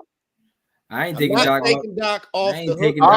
I'm taking some of the blame off for Doc. Well, first of all, I was already in the camp that we're not putting all of this on Doc, because a lot of people. Oh no, Chris but he broke Ben Simmons. They made him the main culprit. They made him the scapegoat for all of this, which I thought was unfair. I guess that's the coach. 70%. But still, and that's why Milwaukee tried to give him the second chance. Then I think it needs to go down to 35%. No, that's just me. No, he alienated 45. Ben Simmons, which undid everything. When he threw Ben Simmons under the bus at that press conference, that was the beginning of the end. That facilitated a bunch of the problems that Philly has had. Did he throw him under the bus, or did he tell the truth? Both. 2 things can be true. You can't say that. The same way Joel Embiid, he's right. It is probably disappointing to have that many Knicks fans there, but you got to shut up. You can't say that. Why not? Because if you know your players, saying that publicly killed his psyche. And you needed him at his best. You got to know. He was already going on. When he was talking with his head down, talking about. Coach, you know well enough, there are some players you can yell at and make run and embarrass in front of a team, and there are some you can't do that to. True. You got to know that better. True. Belichick, he can call out Tom Brady because Tom Brady will take it. You couldn't do that to that kid. And he ain't been the same since. And that facilitated a bunch of their problems. Yep, and then you bring Daryl Morey in. That's who I'm on. That's who's the scapegoat for me, because there's a lot of blame to go around. Yeah, but for me, he's the biggest one because one, you brought in James Harden, who's supposed to be your guy, and he basically got on the first thing smoking and called you a liar. So your credibility is in question. The whole analytics thing, you're supposed to be the father of analytics, and all that's gotten you is 1 conference finals in over 10 years as a GM. You got another opportunity, and you got elevated in another opportunity here with the Sixers, and they're about to go out in the second round again. You have not elevated this franchise in any way, shape, or form. So that's the first round for them. They ready to get bumped. Yeah, that's right. Second round last year. Did they make it to second round last year? I think it was first round last year too. So this is 2 straight years of yes. No, they lost to Boston. That was the first round. That was the second round. I think that was the second round. Yeah, I think Boston was the second round. Okay. I'll go with but anyway, yeah, they lost to Boston in the second round. Still early. Boston beat Milwaukee. But no, Philly beat Milwaukee. Remember with Giannis, I believe. Oh, yeah. Anyway, but they had Giannis. That don't count. Yeah, the fact of the matter is that this team has been he hasn't elevated the franchise. For me, that's the bottom line. And that he was brought in supposedly to get this team over the hump and to elevate this franchise. And the one guy that you brought in that was supposed to be your guy you had to send him packing. So that to me was the underlying current for this season, and also what led to what looks to be another failed season. So for me, Daryl Morey is more on my radar. If I'm the owner, and it's a tough decision that you have to make because if you're going to fire him, then whoever you bring in may want to bring in his own coach. So there's a lot of moving parts. But for me, Daryl Morey is the biggest issue for the Philadelphia 76ers. Yeah, Doc lost in the second round 3 straight years. Yeah, that's what I thought. Hey, that was Boston. But we did enough. We did enough banging on the Sixers. Let's show my Knicks some love. And first of all, let's talk about the man, the Olympic snub that Grant Hill. Get your life together and go to New York, make a trip to New York, and apologize to that man and tell him I'm sorry for leaving you off the Olympic roster, and go Kawhi Leonard, who ain't gonna play. Just go on ahead and take that jersey from Kawhi and give it to my man Jalen Brunson. A 40-piece, in the words of Kendrick Perkins, all flats, nice and spicy, right in Philadelphia. And here's what I want to talk about. Let me ask y'all this. Is Jalen Brunson the best free agent signing in the last 5 years? Yes or no? In the NBA? In the NBA in the last 5 years. Yes or no? For you, Ray. Go ahead. Is he the best signing? Best free agent signing in the last 5 years.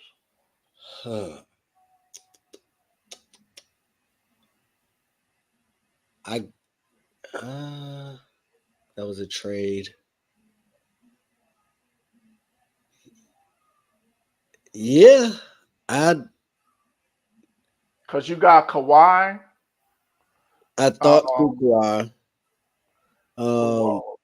LeBron, is that signing in the last 5 years? I think that's in the last 5 years. I think so. Because that was around the bubble. So no, I think that might have been 2017. So you might have fall out of that. He's been in LA that long? Dang. Yeah, because the bubble was like 2017, I believe. Nah, COVID didn't happen to 2020. 2020. Oh, 20. Oh, okay, so maybe he's on 2019. So yeah, he been in LA since about 2018, 2019. When did Kobe retire? Kobe retired what? 2016, I think. 16, 17. I think it might have been 1920. So he might have came about 1920. 2018. Okay, I was gonna say because Kobe was retired, but it was like early in his retirement. Yeah, he's right outside that. Outside of that. And Jimmy was a sign, or was that a trade? No, he signed. Yeah, because he walked from Philly. From Philly. I would probably take Jimmy. He took them to 2 finals. Fair. With a subpar roster, in my opinion, especially with Tyler Hero getting hurt. I think the Aaron Gordon signing was really big. I don't know if he gets too much credit. They traded him to they signed as a free agent, but they traded for him first. But he could. Okay. I'll allow that one.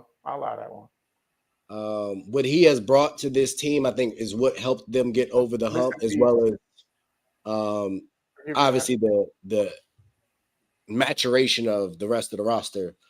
And it remains to be seen. Right now, it looks great, but if God forbid, I don't care that much.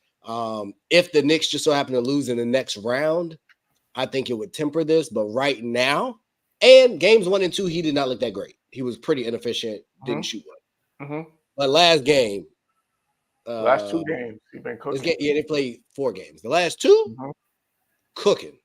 Also, he's looked like a different player with OG there. So I wouldn't go that far. I'm going to go, if you're going to give me the Gordon and you're going to give me Jimmy Butler, I would take those 2 signings. But outside of them 2, huh? You mean Kawhi? No. You said Gordon. You said Gordon. Oh, no, Aaron Gordon. Yeah, Aaron Gordon. Okay. I'm thinking about what you. I think what he's provided for them has been everything that they need. And at some point I would like some Miles Turner apologies. But You will never get that. okay, I know. Not never. I take that back. He's stepping up. But at the time, no way. You're up now, but at the time, But go ahead. Ray Stradamus foretold of this. That's all I'll say. But no, I'm gonna leave it there. It's the same guy that got cooked in the midseason tournament by 80 and was on the bench like he's about to cry. But go ahead. Well, 80's a Hall of Famer, so that happens. But yeah, I'll leave it there. I'll say third in the last 5 years. For me, I'll take Jimmy and Aaron Gordon over, but it's been a great taking Aaron Gordon over Brunson. I give you Butler, but not Aaron Gordon. But go ahead, Dad. What's your thoughts? Honestly, I between Jimmy Butler and Brunson will probably be the best free agent signings in my opinion. No other really free agents really stood out. Oh, and sorry, one more I'm going to add, and it remains to be seen. Oh no, was that a circular trade? Drew Holiday in Boston? Yeah, that was a trade. After, yeah, they traded Marcus Smart. That was the Dame deal. That was the Dame deal. Okay, so then never mind. Good. Yeah, because that's what I was sitting here contemplating. I couldn't remember how Drew Holiday got to Boston either, but yeah, because honestly, between Jimmy, like Ray said, man, Jimmy has been taking each team, he's elevated their play. Whether it was in Philly, Chicago, Miami. So he's most definitely elevated their play. And Jalen Brunson, you can clearly see that, number one, Denver was really lost last year without Jalen Brunson. Because they didn't have no second score. And, Kyrie wasn't really with the chemistry yet with Luka. Mm-hmm. So they didn't really have that second score. You can just see that's what they was really missing last year. And then for Brunson to actually, the team was dealing with a lot of injuries. Randall in and out the lineup. Then you got Mitchell in and out the lineup. Mm-hmm. Then once OG got there, he was kind of in and out the lineup. It was just like the Villanova boys was pretty much holding the fort down until things coming. And Jalen Brunson didn't really blink for real. He played his game, and everybody knows his game. And it's crazy. It's like he's going to go left. He's going to find his way to get back to his left hand, just like Julius Randle, but he's just more efficient than Julius Randle. So, with that being said, I really do feel like that Jalen Brunson could be the best free agent signing for in the last 5 years. So you might can get that between him and Jimmy, man, is the best signing. And I'm still kind of mad that y'all let Philly get one. I thought this was we almost chased them down. We just ran out of time. Nah, I just felt like that this should have been a sweep, in my opinion, because it definitely could have been. Embiid just don't. It took 50 points from Embiid to avoid a sweep. Yeah. But you can just see that if it wasn't for Embiid, man, Philly probably wouldn't even sniff one game, really. Like I said, I like Tyrese Maxey, but he's just not that guy that you can almost depend on to be like, carry us until Joel gets back. And you can kind of see that he kind of struggled. He can score, but he just can't put the impact on the game to actually carry a team just yet. I think he's doing it. I think he's doing the best that he can because he's averaging 25 plus, I believe. Yeah, don't get me wrong. His points is up there, but I just don't think, because even when Embiid had went down with that knee injury, the Sixers was dropping from third to sixth, in the play-in. Yeah. And Maxey was still putting up 20-something points a game. I said, he never blinked. It was just like his points is just not as effective as the Embiid 25 points would be. So like I said, I just think that Philly need to come up with a new process. I if I'm Embiid, the only way I would stay is because of Maxey. But if I'm Embiid eventually, how much more that I gotta wait for? You know, I mean, like I said, it's not all him. It's some other stuff, you know, like we alluded to, like Daryl Morley and Doc Rivers and Nick Nurse. It's like it's all these guys is kind of still holding Embiid back a little bit, but at the same time, like Ray said, he gonna have to look in the mirror in himself also, and figure out if I'm supposed to be the most dominant big man in the game, why I'm not getting past the second round. Mm-hmm. But as far as New York, man, I think y'all are the biggest chance of beating Boston in the East, in my opinion. The only thing about Boston is I just think that their bench is a little bit got more depth than y'all with the Peyton Pritchard and the rest of that crew. And I think that they got the bodies to tire Brunson down a little bit. Yeah, they got the bodies to guard him. You know what I mean? They can throw to Tatum, they can throw to Drew Holiday, they can throw to Jaylen Brown, they can throw a Dark White at him, they can throw a Peyton Richards. So I just think that's gonna be that's gonna be y'all kryptonites, that they can throw extra bodies at Jalen Brunson. So I think that if they so happen to meet around the Eastern Conference Finals, I think that'd be a good Eastern Conference Finals. But I haven't looked at the bracket. I don't know if y'all meet. Well, we got the winner of Indiana and Milwaukee. Okay, so that means y'all get them in the Eastern Conference then if everything goes right. Yeah. So because the Cleveland and Orlando, Boston gets the winner of Cleveland and Orlando. But I want to say this about Jalen Brunson is I think that what makes him so special is it's a few things. One, it's his understanding of pace, like the way he is able to change speeds and also stop on a dime is elite. His understanding of angles, like the way he keeps guys on his hip, the way he creates space for his shot just by understanding the angles of the game is just elite. And then the other thing is that what's going to also help him is that he's not the most athletic guy in the world, kind of similar to Kyrie, to where he's so fundamentally sound and so skilled that he doesn't have to have that athleticism. And I think that's what really makes him about his value that much more, because he can play into his mid 30s. Because once he starts, he already can't jump. You know what I mean? He's already not that quick. He's just skilled, and he understands how to use his body.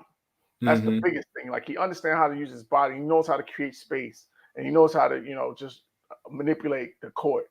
So all of those things is why I think he's going to be so successful and why we're going to be successful as a team.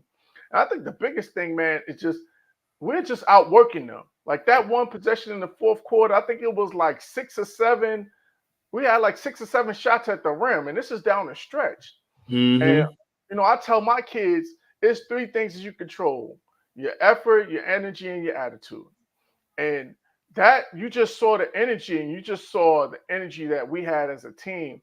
And I got to really give Josh Hart a lot of credit, because to me, he's the engine. Like, he makes everything go for us, because his activity, though, his force, the way he plays with force on the court, his nose for offensive rebounds. I think he had 17 rebounds yesterday or something like that, which is crazy for a guy that's 6'4", that's basically a 2 guard, maybe a small forward on a good day, getting you 16, 17 rebounds. That's like unheard of. So I think all of those things, and I just think it just looks like we want it more. And and that's a credit to Tom Thibodeau. Because I say it all the time, and I tell my kids this all the time, is that the team is a reflection of his coach. And this team is clearly a reflection of Tibbs.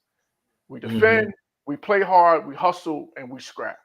Because we're not the most, not the most athletic, we're not the most talented, we don't have the crazy knockdown shooters and things of that nature. We just wear you down over 48 minutes, and then we're sitting there at the end like, let's go. What else you got? And I think that's what happened here is that, and you saw it with Embiid, is that he ran out of gas. Once he ran out of gas, the Sixers ran out of gas. And one other thing I want to say about Philly, Paul Reed, y'all was talking about Embiid need to shut up. Paul Reed needs to shut up because he was the guy talking about this is the matchup that we want. And you've been a nothing. The reason why Embiid had to play the whole second half because you've contributed absolutely nothing to this series. So you got to be careful when you're a role player running your mouth because thank you for the bulletin board material, though. We appreciate it. But I think that's another factor is that their bench in terms of, Batum had one good game and that was in the play-in, I believe it was. Mm-hmm. He saved their bacon in terms of the play-in, but other than that, he's been a non-factor. We already talked about how inconsistent Tobias Harris is. So other than Embiid and Tyrese Maxey, you just don't know what you're getting game from the others, to use a Shaq term. And that's the part that you have to have. You have to have that. So as much as attention as Embiid is getting, if guys are not knocking down shots, it's hard for him to elevate their play if you're getting open opportunities and you're not taking an advantage of them.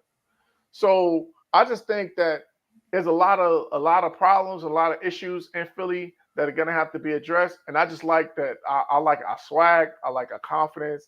I like the energy. I just like the way the chemistry that we have. Everything is rolling in the right direction.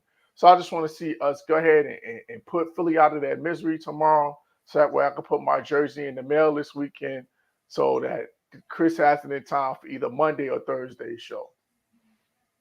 So listen, we're going to end with this. We got the game going on right now. We got the Lakers going on right now. We also got a close game in terms of OKC and New Orleans. It's 90-82 on my end with 3:26 left in the fourth quarter. So, Dev, let me ask you this as the Laker fan of the crew. One, give us how you felt after Game 4, and then did that give you any confidence as to this series being extended? Nope. All we did was delay the inevitable, man. Let's go back a couple of years ago. Let me tell you how I was pissed about this guy named D'Lo. I knew that was coming. D'Lo was a guy that didn't score no points, didn't make no impact on the game. But this guy was sitting on the end of the bench checking his stats of the game. Is that what he was doing? Have they confirmed what was in his hand? I don't know what he was doing, but it was clearly a cell phone in that man's hand. Secondly, man, that shows me quitter mentality. And I see that a lot of these stars. LeBron has it when he don't get his way sometimes. I see when LeBron didn't win the game that he probably thought he was going to win, he storms off the court, don't want to shake nobody's hand, and that trickles down. If you was our leader, if you was supposed to be our king, and then I see, like I said, I understand you're going to have bad days. You're not going to have a perfect day. I totally get it. You're a competitor. Sometimes you just need to storm off to time to not say the wrong things. I totally get that. But when you consistently do it over and over, it's going to fall down to your other team. And like I said, that is the quitter mentality. Like I said, I understand. Like I tell my sons, you're not going to score every game. It's almost, it's a slim chance to none of you scoring. But don't let that define your game. Make it impact somewhere else. Because without scoring, you can still get a triple-double. You can still find a way to impact make the game without scoring. Yes. Josh Hart. Yes. And that's what D'Lo fails to, and that's what shows that he didn't fully mature yet. Because for you to sit here to say I got zero, at this point he is who he is, isn't he? Right, but you cried about, Dennis Schroeder was in my way and I couldn't get next to Donovan Ham, man. I want to build that coach and player relationship. Dennis Schroeder ain't here no more. So what's your reason why you're not in the huddle now? Yeah, that's the ultimate. You know, so I gave up on D'Lo. I gave up on D'Lo last year. I said I'm done with Shorty.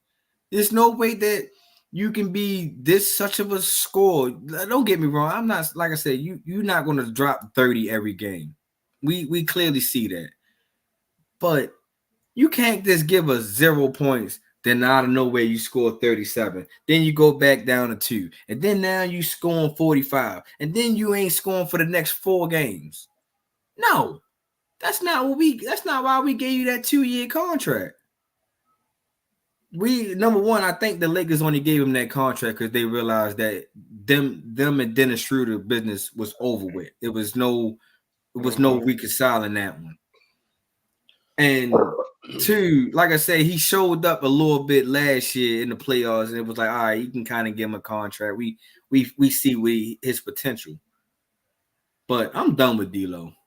And right now, I'm done with the Lakers. And I had put this video out a while ago before the play-in started. When this guy came to me and said, it's the Lakers contenders. No, they are not contenders. You can't be a contender losing to the same damn team for the last 11 games. What are you contending for? To beat them? This is why I said that play-in championship was whack. You forgot the target. You forgot the main goal. It was all, let's pop the bottles and all this in the locker room in the in-season tournament. You want to get a banner to hang an in-season tournament and you barely get into the playoffs. And then you go against a team that you know that you are struggling to beat. And then you have this mentality, like I said, and I'm gonna go ahead and put this on. Donovan Ham has to go. His voice has went stale in that locker room. As long as LeBron is in that locker room, that voice is stale. Nobody is not. You heard it in AD press conference. He was damn near done. He was damn near done with Donovan Ham. He was done with him. And for your star player to actually sit here and kind of give you what's going on behind the scenes, you know that now he had reached the point of Donovan Ham and whatever he's trying to coach them to be. He doesn't, don't get me wrong, we had a lot of injuries. Vanderbilt was in and out. Gabe Vincent finally comes back in the playoffs. Rui was in and out. LeBron was in and out this year. So, you know what I mean? You can never really fully get your team in full throttle. But at the same time, man, you still dependent on LeBron to take you home. That's not a good thing, which means you're not a coach that's developing other players. You got Austin Reeves that's still stuck in neutral. He's the same player of last year. He didn't get any better in my eyes. He's the same damn player. So I'm done with Donovan Ham. I'm done with D'Lo. And as of right now, is this year, I'm done with the Lakers. You know what I mean? This playoff, I was not like me with the Cowboys. Man, I was not interested in the Lakers making the playoffs this year. Once they said it was the Nuggets, I said, oh, yeah, that's it. That's it. It was fun while it lasted. 1, 2, 3 Cancun. Well, not even Cancun. 1, 2, 3 Paris. Because LeBron and AD going to Paris. But honestly, man, tonight I think that Denver will find a way because Denver has been squeaking past us. And we've been up throughout this whole series. They only been up for like 40-something minutes. So I think that Denver will close this out tonight. The only way they won't close this out is they go on a cold streak like they did Saturday and couldn't throw a rock in the ocean. That's the only way that LA gets to survive. But I'm still not picking LA to win this series. I don't care if it's 3-3. I'm still won't pick LA to win this series. Hey, well, they're up right now. They're up 7. With Yeah, we was up Brown. 26 when Jamal Murray hit that game winner too. Yeah, you got a point. But let me ask you this, Ray, before you chime in. Dev is out on Darvin Ham. You've been a big supporter of Rob Pelinka. For me, this roster is flawed. And part of the reason why they're struggling is because this roster is flawed. You got two guys on the perimeter that can't guard nobody. So are you giving Pelinka a pass, or are you putting this on Darvin Ham as well? Oh, I ain't passing up on Pelinka now. I'm just saying. Here's my No, I'm asking Ray because he's been a defender of Pelinka. Here's my thing. I think this has way more to do with Darvin Ham than anybody. And here's why. I know you was killing D'Lo. I don't agree with that. I think D'Lo's biggest thing is D'Lo has to play D'Lo's way. I'm with you. I like that. And when he how's doesn't that ever going to happen with LeBron dominating the ball? That's what I'm saying. And that's where I was about to get to. LeBron got 4 chips. Like, he clearly has figured out how to win. But my issue with players like LeBron, like Joel Embiid, like not really Kevin Durant in this matter. When you dominate the ball in that kind of way, it takes people out their flow and rhythm, and they all got to adjust to you. Mm-hmm. And that, to me, is where I don't think this roster is flawed. I think this is a rather talented roster. Mm-hmm. Austin Reeves got paid for a reason. D'Lo was a max player at one point. Guard nobody. And I don't have y'all for that. That's why I have Vanderbilt. That's why I have some of these other players to fill that role.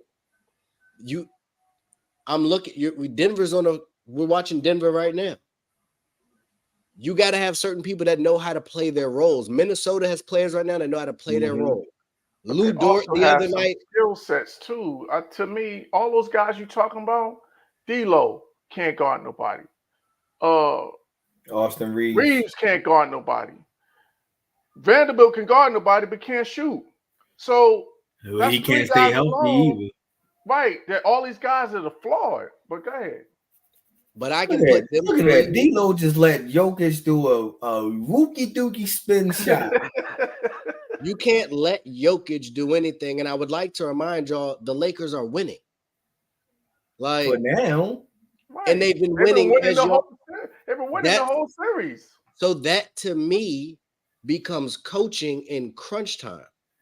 That's not a roster problem. They have the talent to get the lead, but when you dominate the ball at times, and now you need people to step up in clutch moments, and they haven't been in the rhythm of the game, and they're reserved to just spot up shooting, you're going to get this kind of inconsistent play.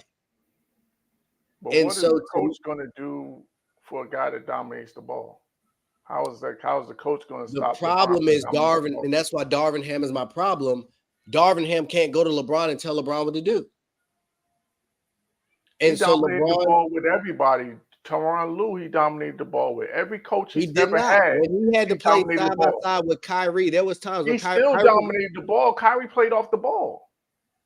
There's a difference between dribbling the ball like Luka into the ground, and there's a chance where, there are going to be instances where I'm going to give you the ball and say, go get it. And LeBron acquiesced to Kyrie more than I've seen him acquiesce to anyone. Luka has learned to acquiesce to Kyrie's skill set. There are times you got to let D'Lo cook, and he might have a bad game. But if he's having that bad game and you immediately snatch the reins from him every time, or you sit him at the end of the bench, or you bench him or make him a bench player because he has a bad stretch, that kind of player is the Ben Simmons effect. You got to understand who you're dealing with. D'Lo can be an asset on a team. I'm not out on him. Rui can be an asset when he's continued to be brought in. Oh, man. I look at Boston. Boston has players that some people are better shooters. Some people can play defense. You're going to have to know how to get certain people to mesh and how to get the best out of people. I don't know why he shot that difficult shot, but it went in. Like, you got to get people to buy into their roles. That was part of the reason why I like the Aaron Gordon signing. He went from a high-flying guy to a defender and a shooter and a rebounder. He elevated his game. And I don't see that consistently enough, but I think that's way more to do with coaching. There's no doubt in my mind that this Lakers team, and I'm not out on them like Dev's out on them. I think this Lakers team is definitely still in this series. And if they get out of this round somehow, they ain't getting out this round. This series is over tonight. And that remains to be seen.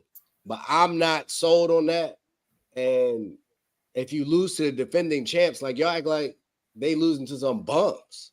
Nah, they just been getting dominated by the best team in the NBA. That's all. They haven't though. They've been dominating the series. They've been up majority of the series. You can dominate 3 quarters. It don't matter if you lose.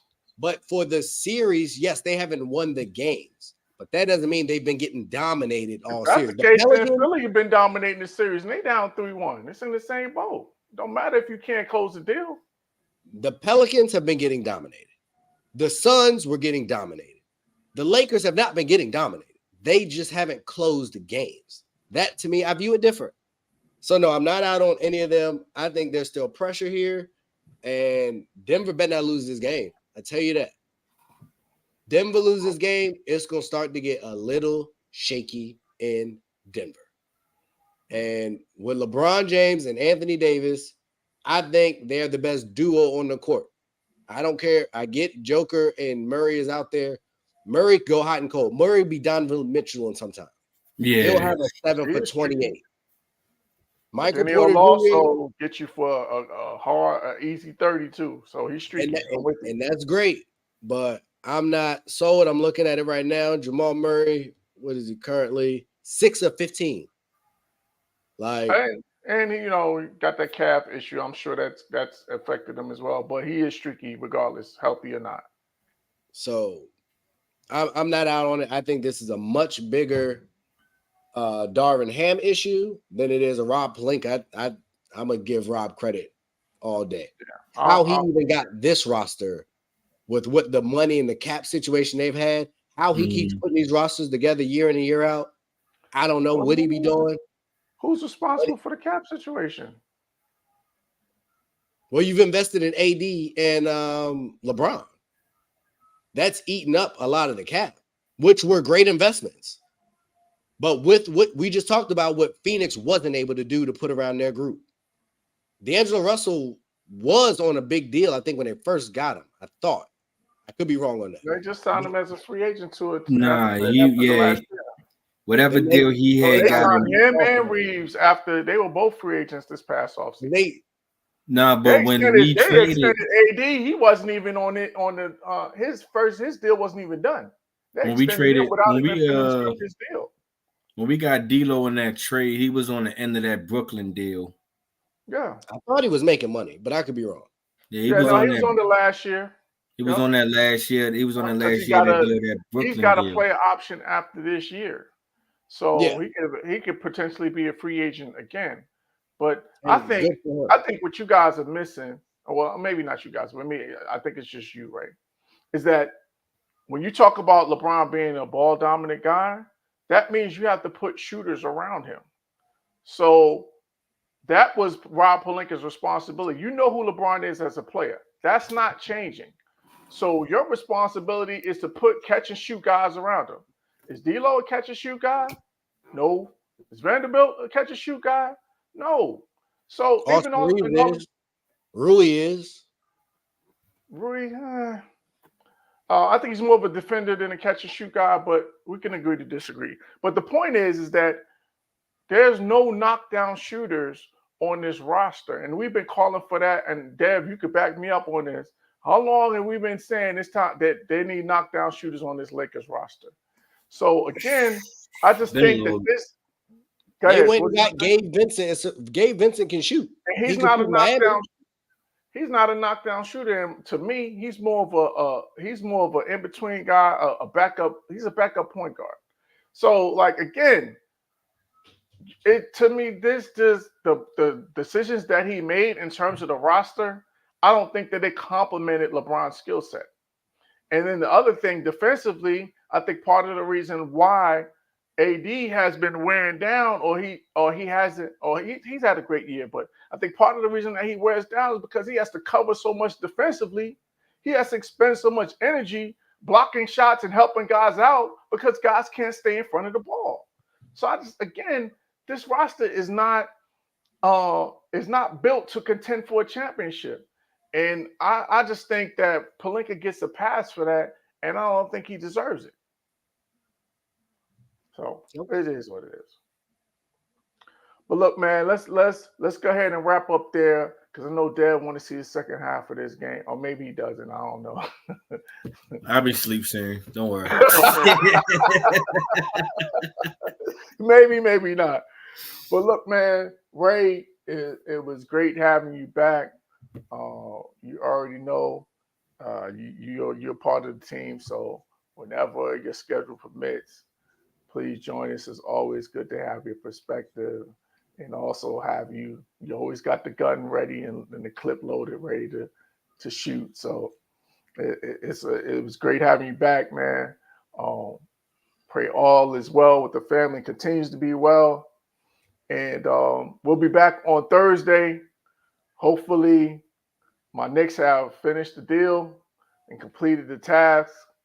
And hopefully everything is okay with Chris and with him and his family so he's able to come on because I know this is going to be a legendary rant that Chris fires off.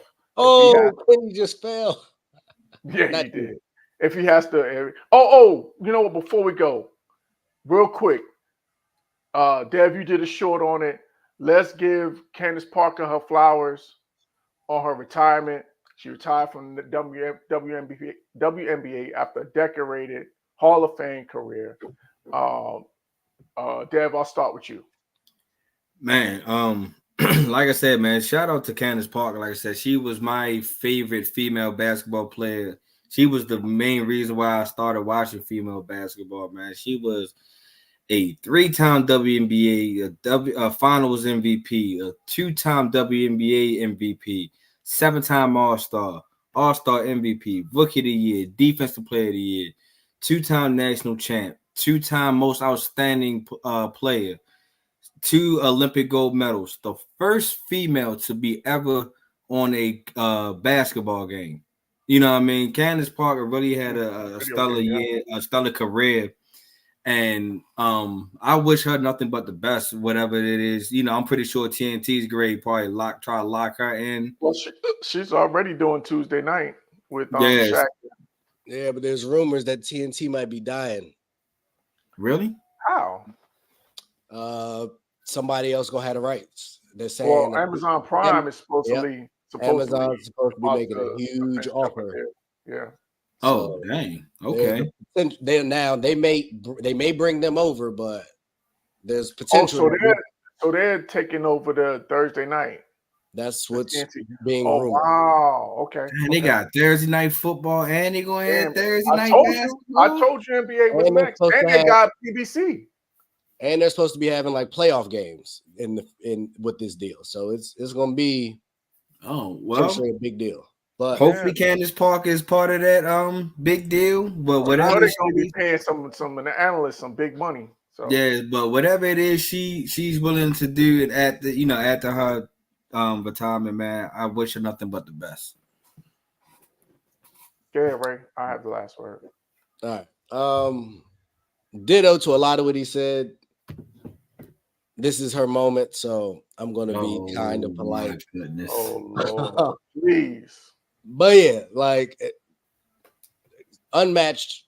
I'm going to say that I can remember an unmatched career. Like she was Tennessee, right? Yes. Since Tennessee, I remember Tennessee versus UConn, all those battles. Like she's been her for a really, really, really, really long time. So definitely congratulations to her in this next venture for her.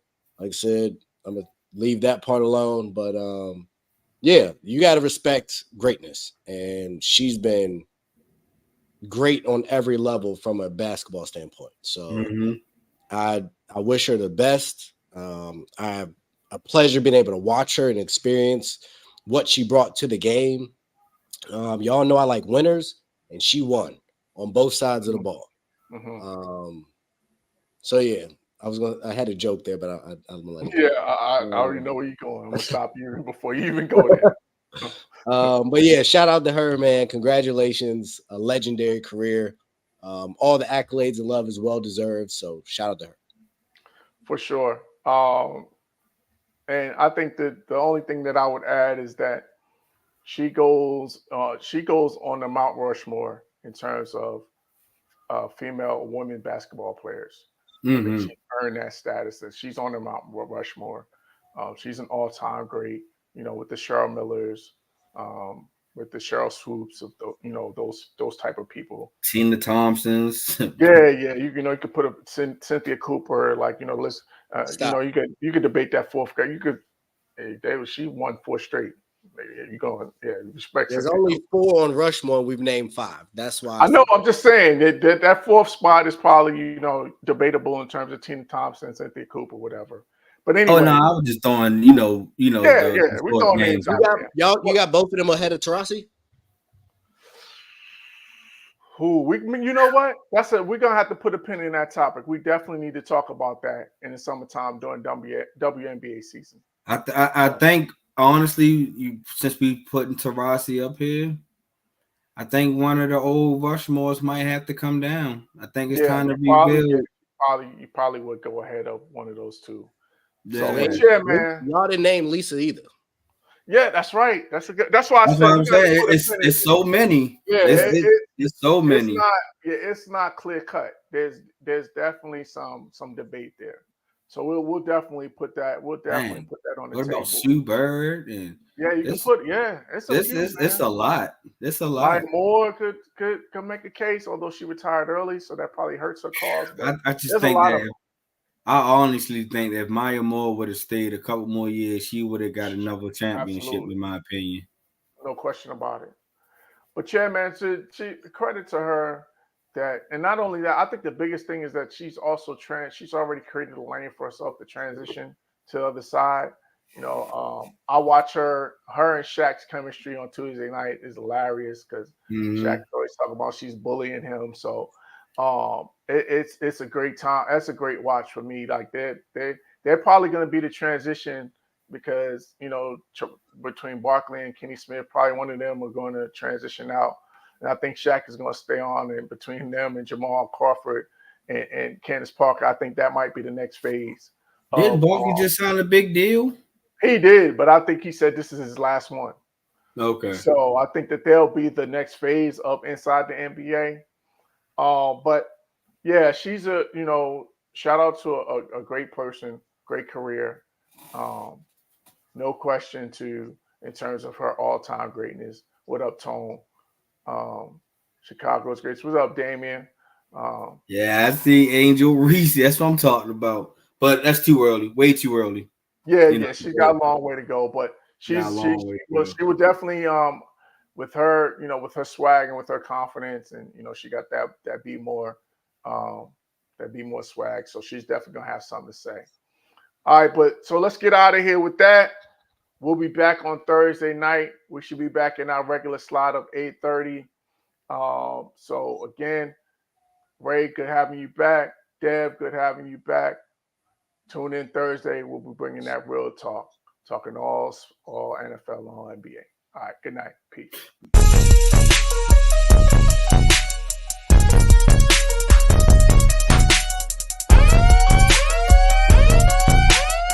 And the keys, tempo, time, let's go. We bring that real talk when it comes to sports, covering the news, giving you the truth. Nothing but that real on hoops in the league.